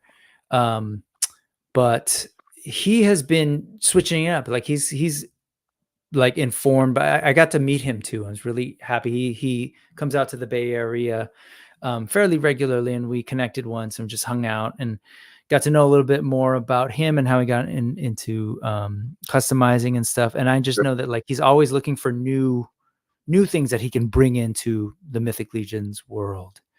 Yeah, he's a great dude too. I was last year actually. I went to his table. I so regret. There was a piece I really wanted from him, but my funds were so tight. I was trying to budget, and then you want to respect the artist's price and stuff like that. So I was like, oh, maybe I'll come back. And then when I left the show, I was like, man, I should have got that thing.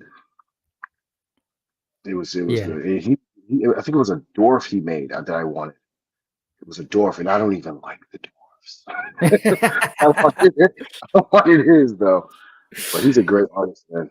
Great artist. I love how he handles the paints, and just like, so he's taken in these different style heads that definitely lean a little bit more in the sort of like maybe like anime style, particularly with the sort of like enlarged eyes and the giant pupils and stuff.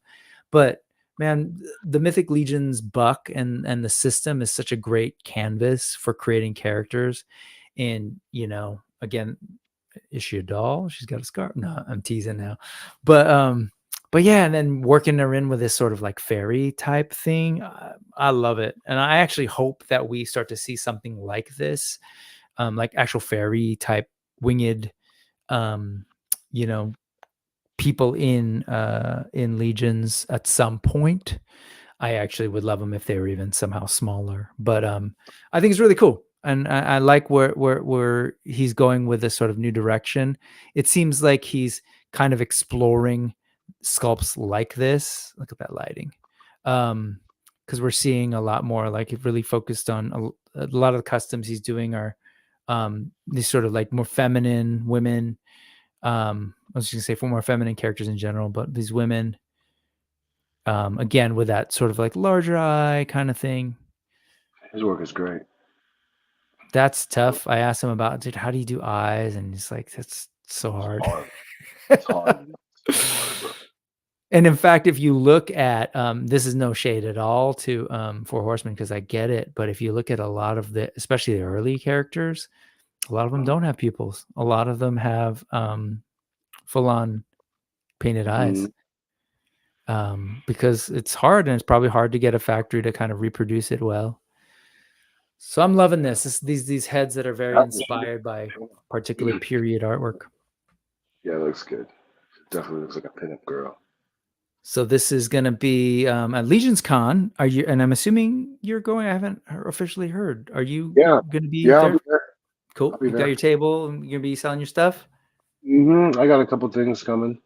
Okay. I, Okay. Okay. I Yeah. forgot what table number I am, but I'm like shoot, I'm not even gonna try to guess. That's okay. We'll I'm like, figure it out, and I'll try and bring it up actually. But that's what's up. That's cool that you will be there because you are Black Magic Customs, man, and that's how I learned about you, was seeing your artwork and just being blown away by, like, this is newer stuff, but I remember seeing some of this it stuff.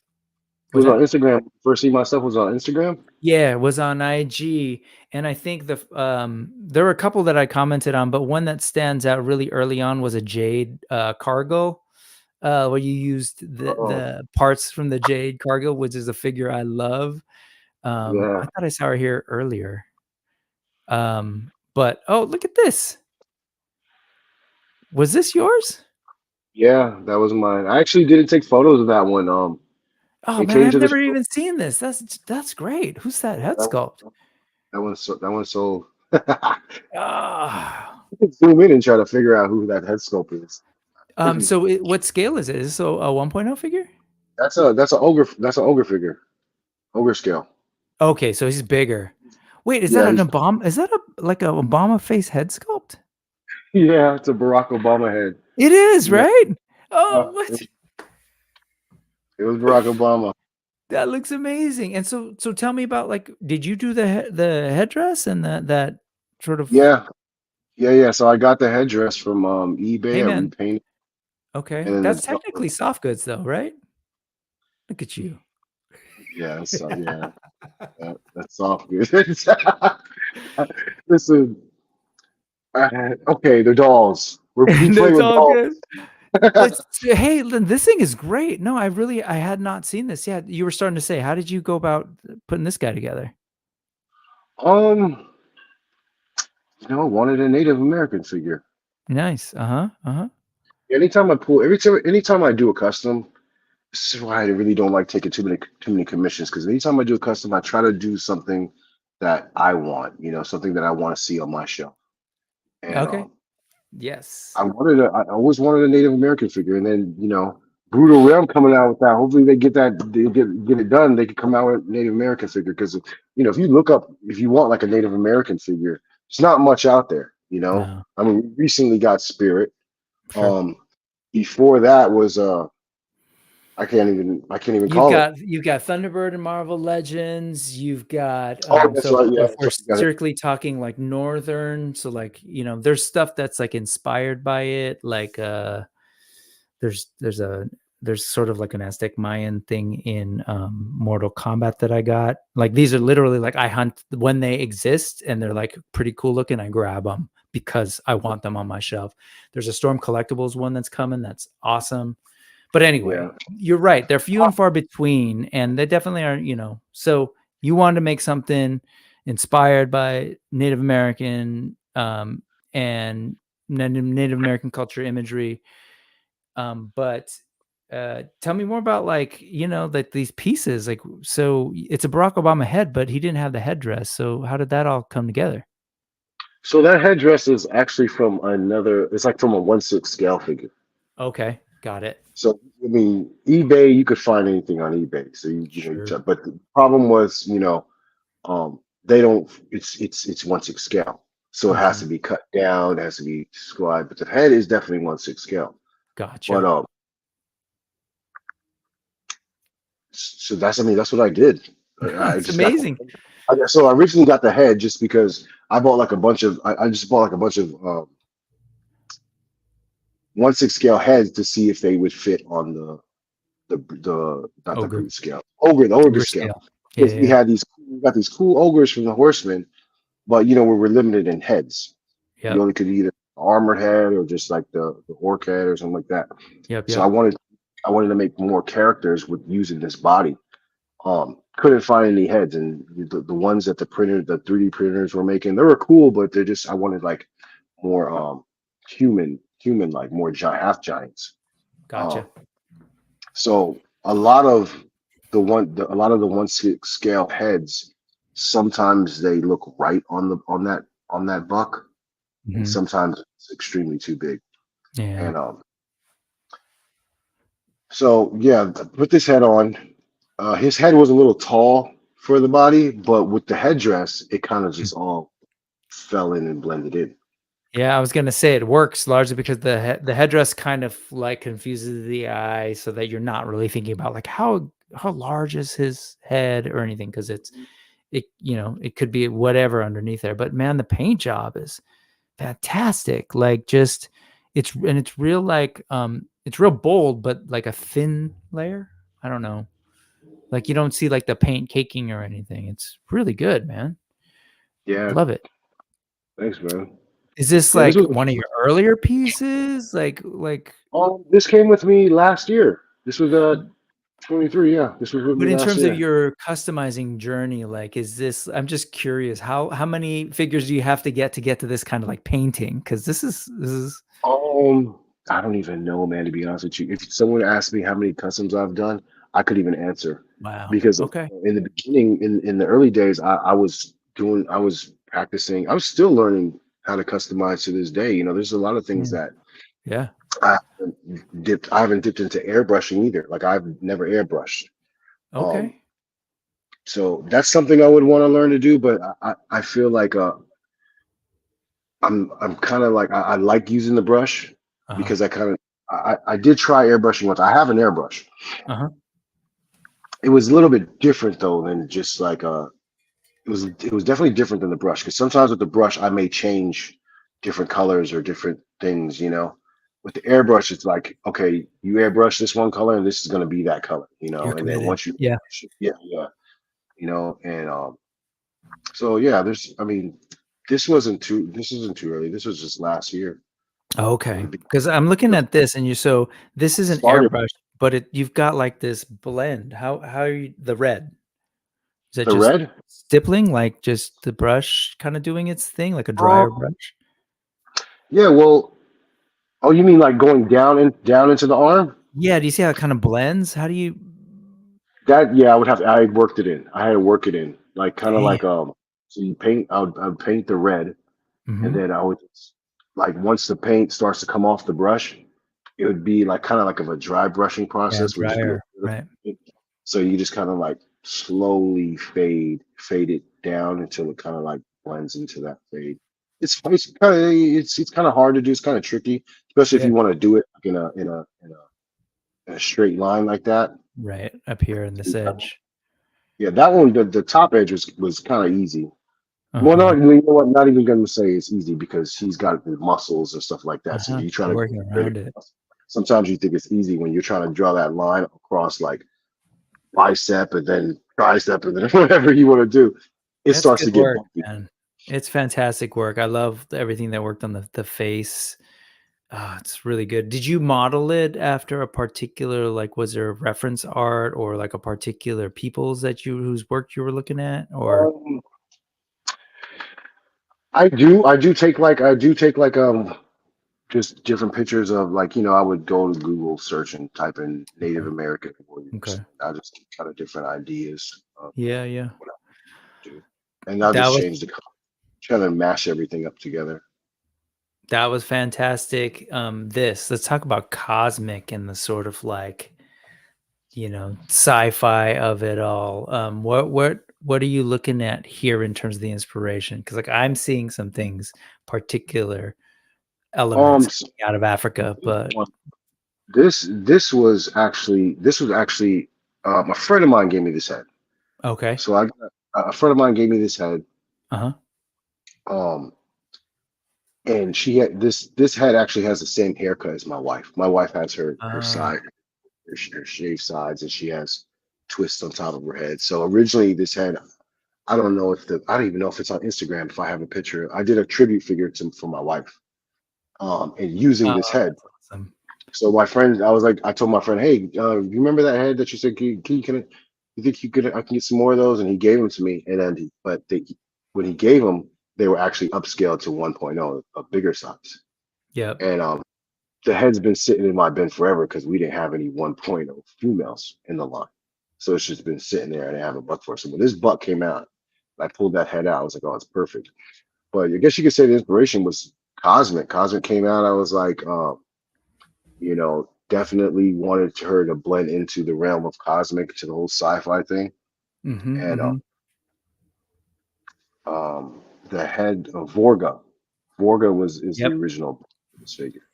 Yeah. I I wanted love that figure and that body. And it's perfect for this head. when I always think of it, when I always do a custom, I always think about, okay, like say for instance, Vorga was the inspiration because I use the same skin tones as Vorga.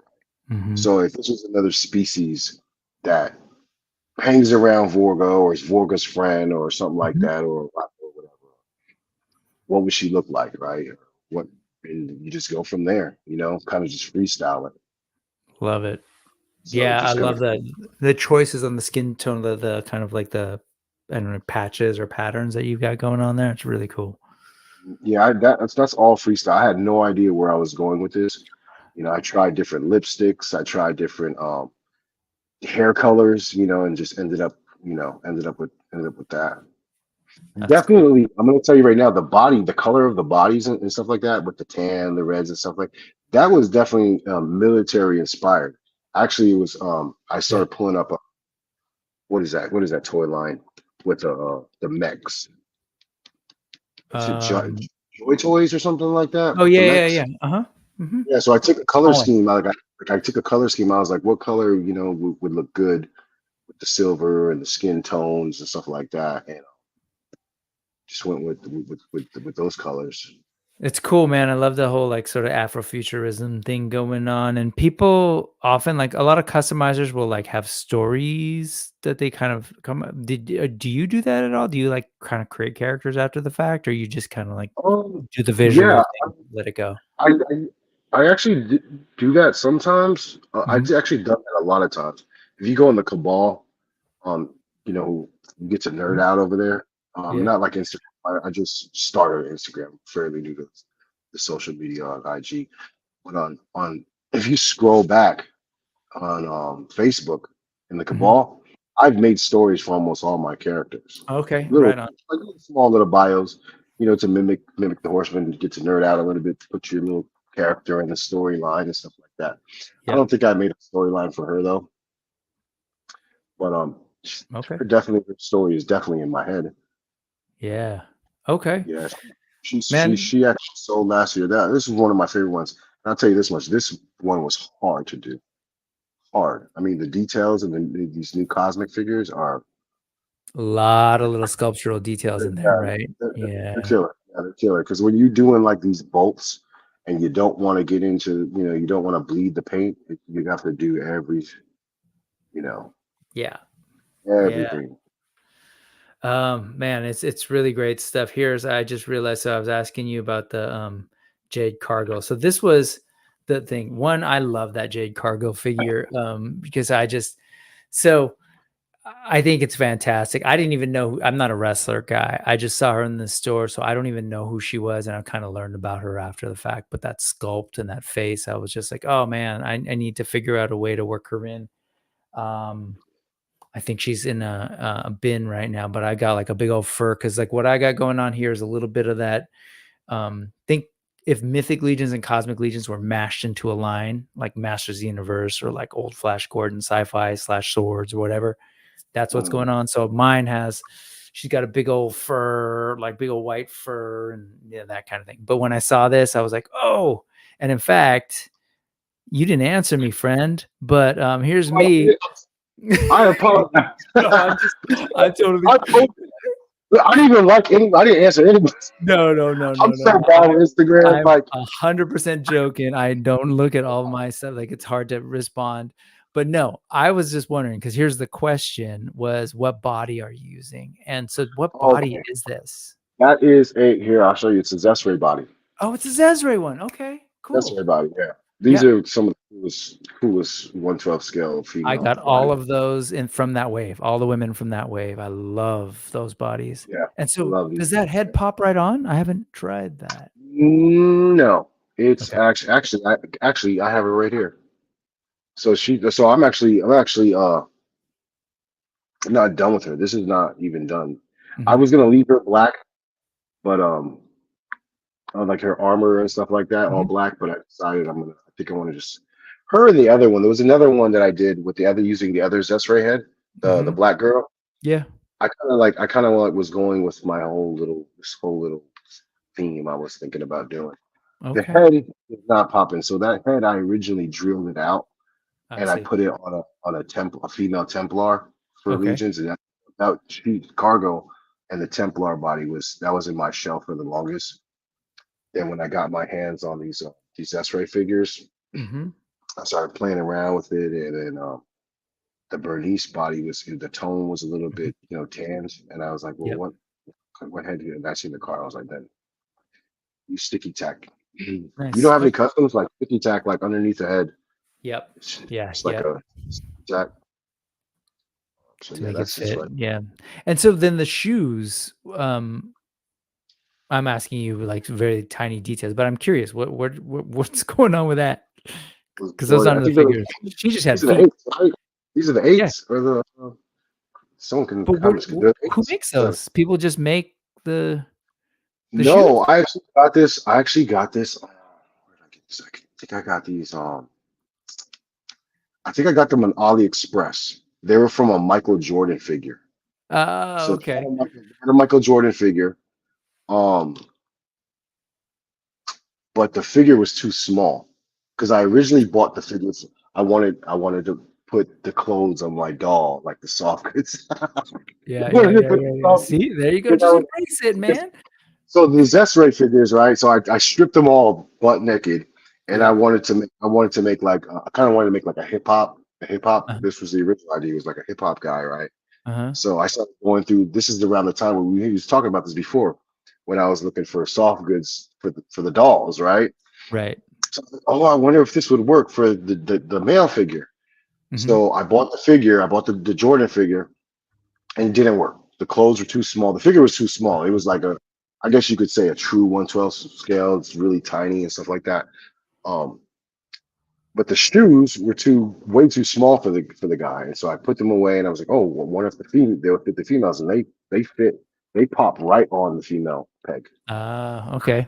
Yeah, so I got that on AliExpress. Okay. Well, yeah, the Zesray figures are great, and there are going to be newer ones coming after this current line. More women coming on the way, so I'm glad to see that, and kind of curious to see where that goes. It's a great thing, great body. Okay, let's go back to some of your customs, man. This is one that I did feature. I think this is one that I talked about in the past. I love it, but let's go to some pop cultural references here. We got Biggie and Mythos.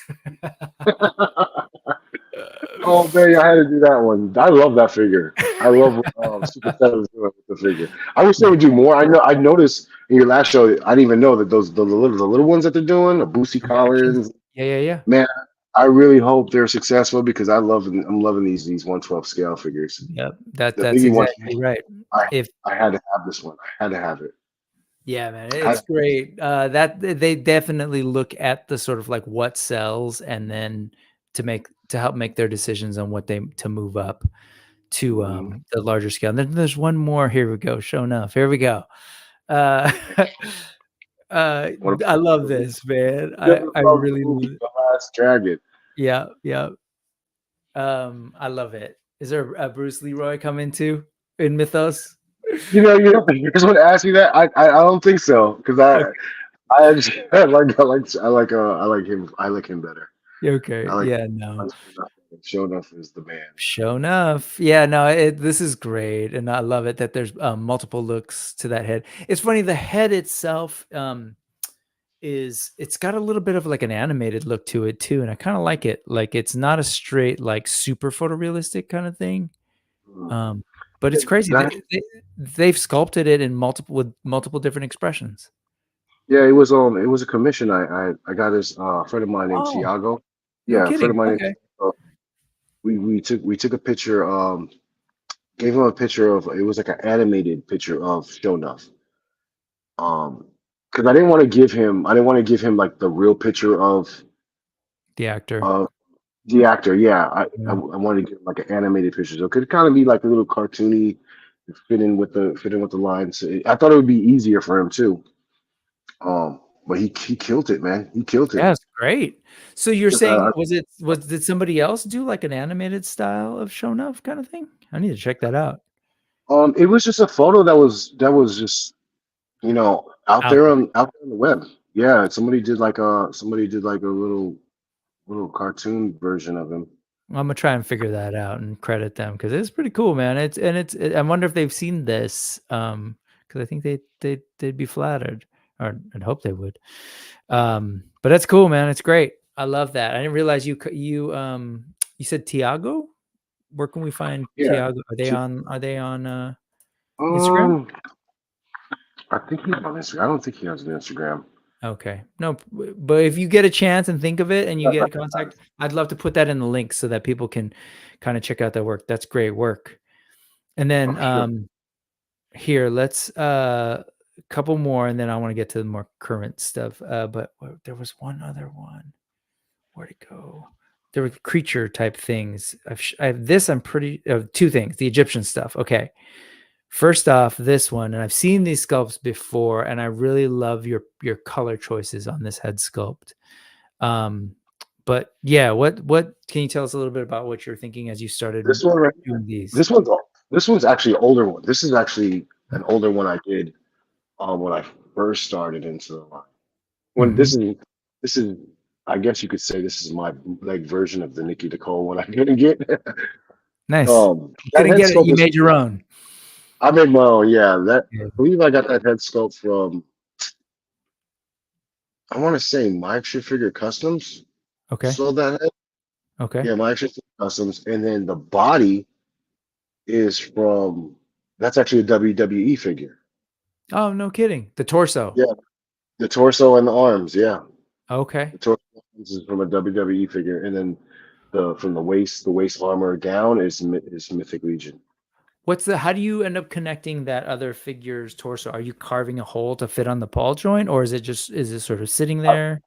carved the hole to fit on top of the ball joint. So Painted the ball. it can move similarly to a Legion's figure. Similar, yeah. Not much though. Not much. Right. It's It's a definitely custom for sure. it's a custom. Oh, that's really cool. And so did all of this stuff come on the figure? The That gauntlet? that's eBay. That's eBay. Wow, so you're really taking these things apart and really doing a whole lot of Yeah, that's yeah. fantastic. Chopping and screwing, man.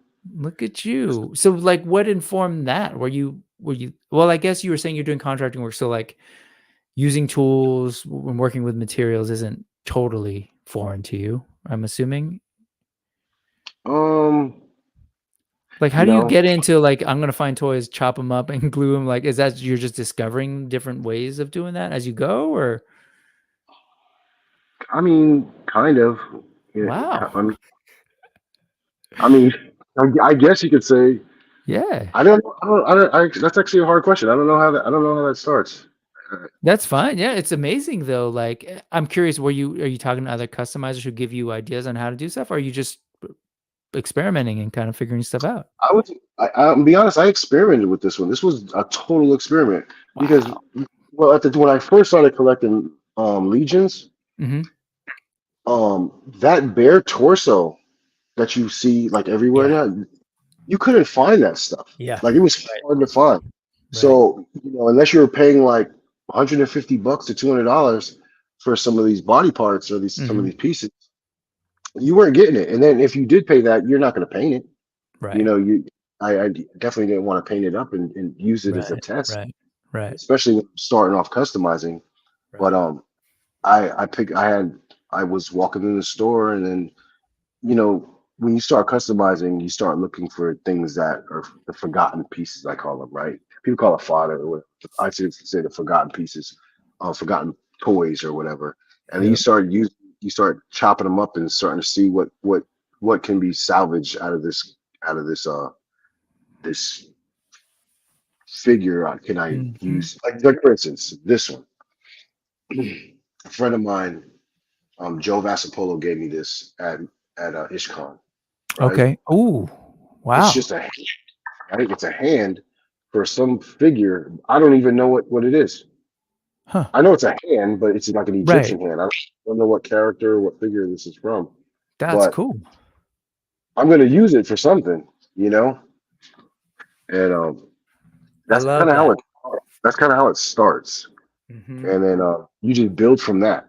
So, but anyway, That's amazing. That's cool. the So like game, looking at this, we were talking about like diversity, and I know that that word often means like conversations around like bringing in, people of different backgrounds, races, ethnicities, and reflecting them. But I'm also just saying like the diversity of the body, right? So you look at that body, that is not a legion's body. And so after a while, you almost like get numb and immune if you're seeing the same torso with the same butt muscles and muscle size. It kind of gets boring, right? It kind of becomes a little bland. So like seeing this, it's really cool to kind of see a little bit more slender, right? Kind of different physique.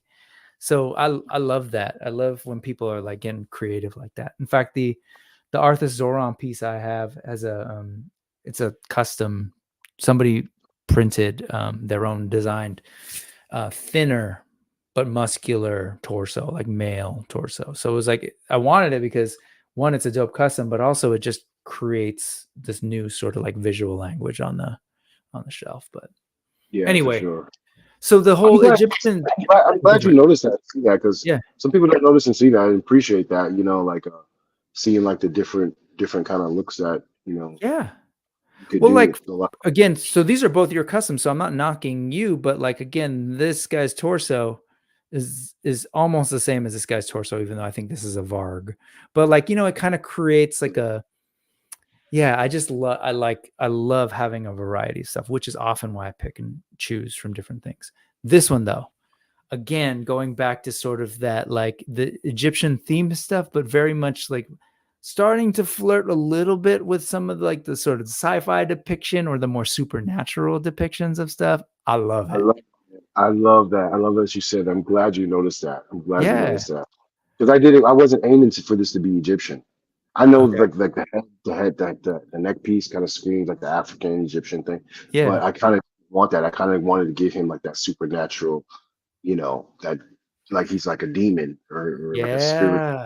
like that, or you don't know what the hell he is, but Uh-huh. he's working with some kind of some kind of black magic.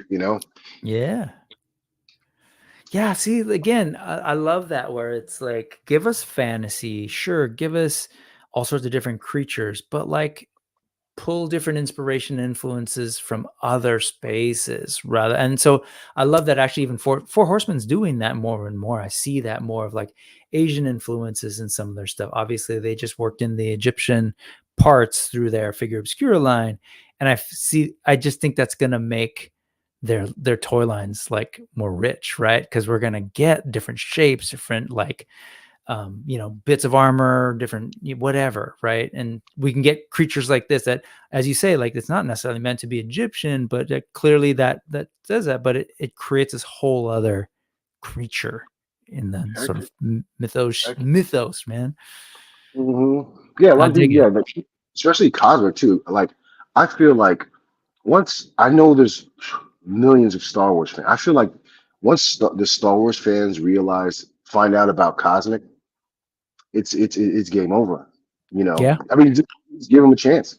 Yeah. Give them a chance because if you're playing with toys and you're collecting and you like this kind of fantasy stuff, Hmm.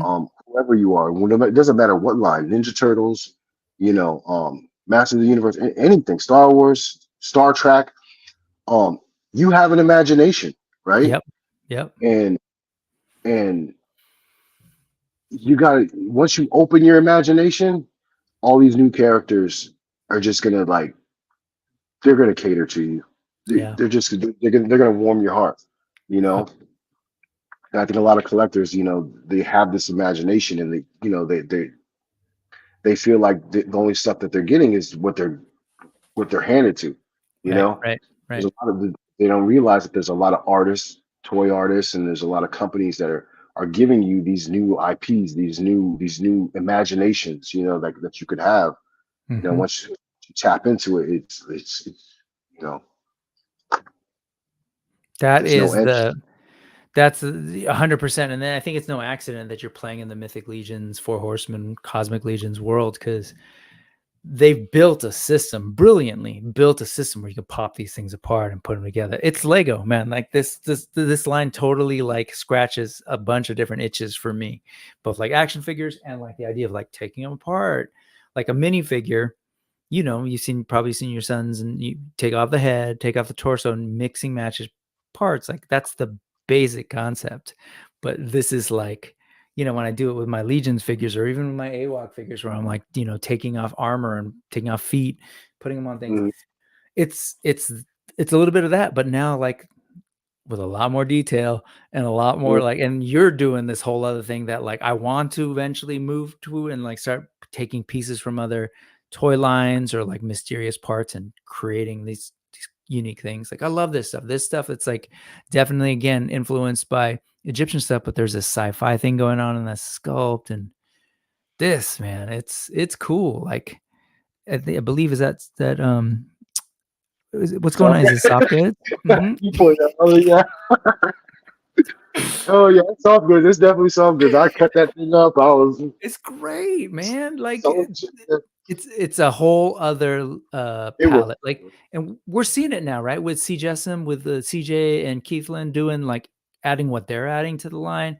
It's creating this whole other thing, man. I love all of this stuff. The idea of like dwarves in like, you know, like give us different things, give us variety in this fantasy world. This guy's cool. Oh man. So, and I'm just curious, how was it? How were these types of figures received in at Legions Con? Like, you know, did you do well? You given good feedback? Yeah. They get real good feedback. Yeah, they get real. Like all these ones you're looking at, it's kind of hurting my heart because I sold them all. Like all these are sold. Yeah. And they all did go to good homes. You know Yeah. Okay. Well, I'm glad to hear that. This guy too, man. See, it's not all the melanin dudes. So I saw this. I don't know if I ever commented. I don't think I did. Are you familiar with a video game called Karnov? No. Okay, no problem. Because I saw this and I was like, man, that's Karnov. It's this dude, bald headed. He's a little bit thicker. He's got a little bit of a paunch, but he breathes fire through the game. An old Data East game. But I saw this. I was like, man, yeah, it's cool, man. You've got an eye for these things. That head sculpt I got from I think My Figure Customs, I believe it was. Again, MFC, yeah. Yeah, I got that head, and I love that head. It just reminds me of like an Irish or like a Russian, just kind of like a brute guy. Yep. Yeah, that's what Karnov was, a Russian dude who like breathed fire. It's an old Nintendo game here. Let's do this real quick. Oh man, and we should probably wind down, but I'm just loving looking at it. There you go. Come on, man. And if people wonder like my collecting habits and how I'm always like mixing things, like this is why. Because I grew up. That was a Nintendo game? Yeah, it's because I grew up with video games where you get like a Russian-looking dude who breathed fire, running around fighting dinosaurs and cave like these dudes, gorillas with clubs and pterodactyls, which is why, you know, like these guys speak to me and like weird hairy dudes with soft goods. Right. But did you see that? Did you see that new board called the Northman? Yes, the new Frazetta thing, the Norseman. Yeah, that actually looks cool. Yeah, that one looks cool. Like, okay, let's end up by looking at some of your more recent stuff. So this is the stuff that you brought to IshCon, and I asked you, like, do you still have any of these? And they're gone.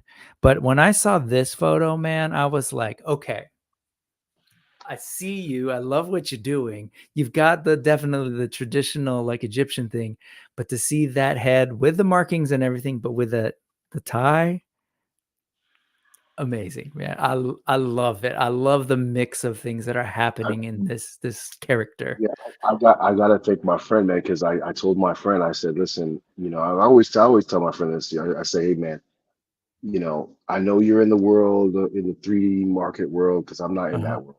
I'm not into like the SD and the 3D files and stuff like that. I said, find. So whatever you do, just find me a black woman. You know, we don't have enough of it. Yeah. And I've gotten a couple ones, and I'm not really a fan of how they looked. But this one he found, and I loved it. I loved it, and I just went there and I matched it. I brought these to IshCon. A lot of people didn't even know. I should have been more verbal with it, but I painted a few of these that my friend gave me. I painted a few of them to match Bastet. So like all you have to do is just put it on because I didn't do nothing to the body. You know, people were like, "Oh, this is a full custom." I was like, "No, I just did the head. I painted the head. That was it." And they're like, "Are you serious?" And I'm like, "Yeah, you could take it home and put it on Bastet. It's a match." They didn't know that when they were, when they came to the table. But I think it's a beautiful head. I love the way it came out. Everything blended in. Are you going to be restocking and bringing some of these heads to Legions Con this year? I was thinking about it. I mean, if people like it, there's a couple people who asked me. If Put my name on that list. If you do, save me one, man. I want this head. Yeah. You going to Legions Con? Yeah. I'm going this year. Yeah, man. Me and my brother. You get to meet my brother. He's gonna be there too. It's gonna be great. Oh, sweet. I asked my friend to see if he can give me one. If he can, no, but I love that head. The second I saw that head with the tie on this thing, I was like, oh, and I love the face markings, everything. It's like, it's great. Yeah, we do need more of this, man. Her hair is awesome. That face. Do you know if she was modeled after anyone? I have no idea. Okay. I have no idea. They're beautiful. They're really great. And again, the hair that ties into what's going on with the armor. It's good stuff, man. And then even like bringing in that Medusa head, who Arthus, right, does a lot of. In fact, Arthus is here. Look at it. He's saying those are next level stuff. What's up, man. Arthus? You got Fan again saying these figs are amazing. Yeah, man. This stuff is just really, really great, man. Actually, Trevor owns that head. Oh, he does? Trevor got that one. All right, Trevor. Fair enough.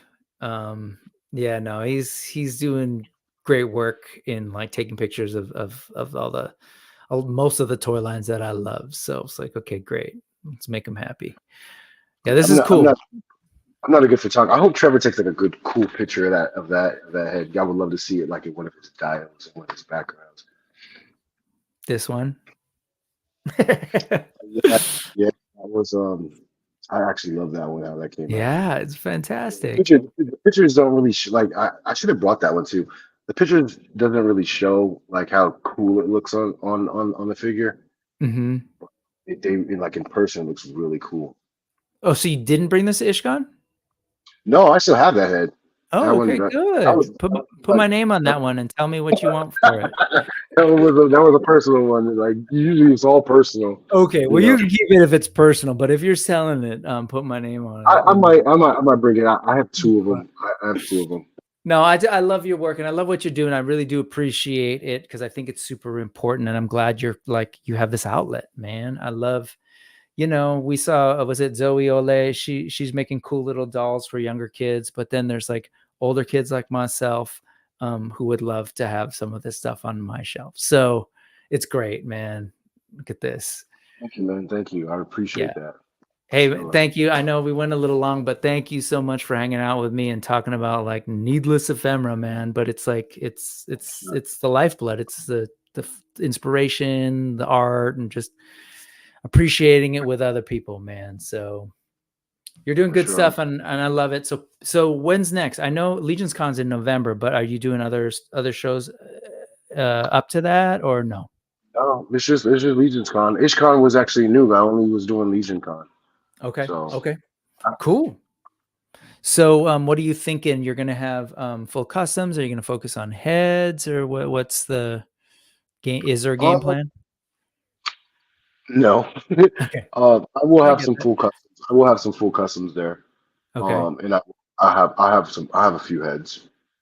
Okay. Well, I'll save some money.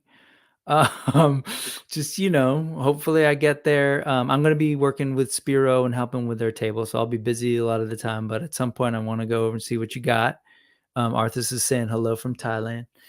But yeah, cool, man. thank you so much for coming through and agreeing to do this and sharing some talk story too about Disney. And I'll definitely relay that story to Ted. Thanks. Really yeah. Of course, man. Of course. And so we'll get to see each other at Legions Con, which will be great. And get to do some like face-to-face hello, and I'll see your art in person. Cool. Sounds good. Where can folks check you out? I've mainly shown here over on, and that's what I have on the sort of show list of links is the Black Magic Customs IG. Are there other places you want to send people that they should go to check out your work? Or this is it. This is Black Magic Customs, or if you're a member of the Cabal, remember I post there a lot.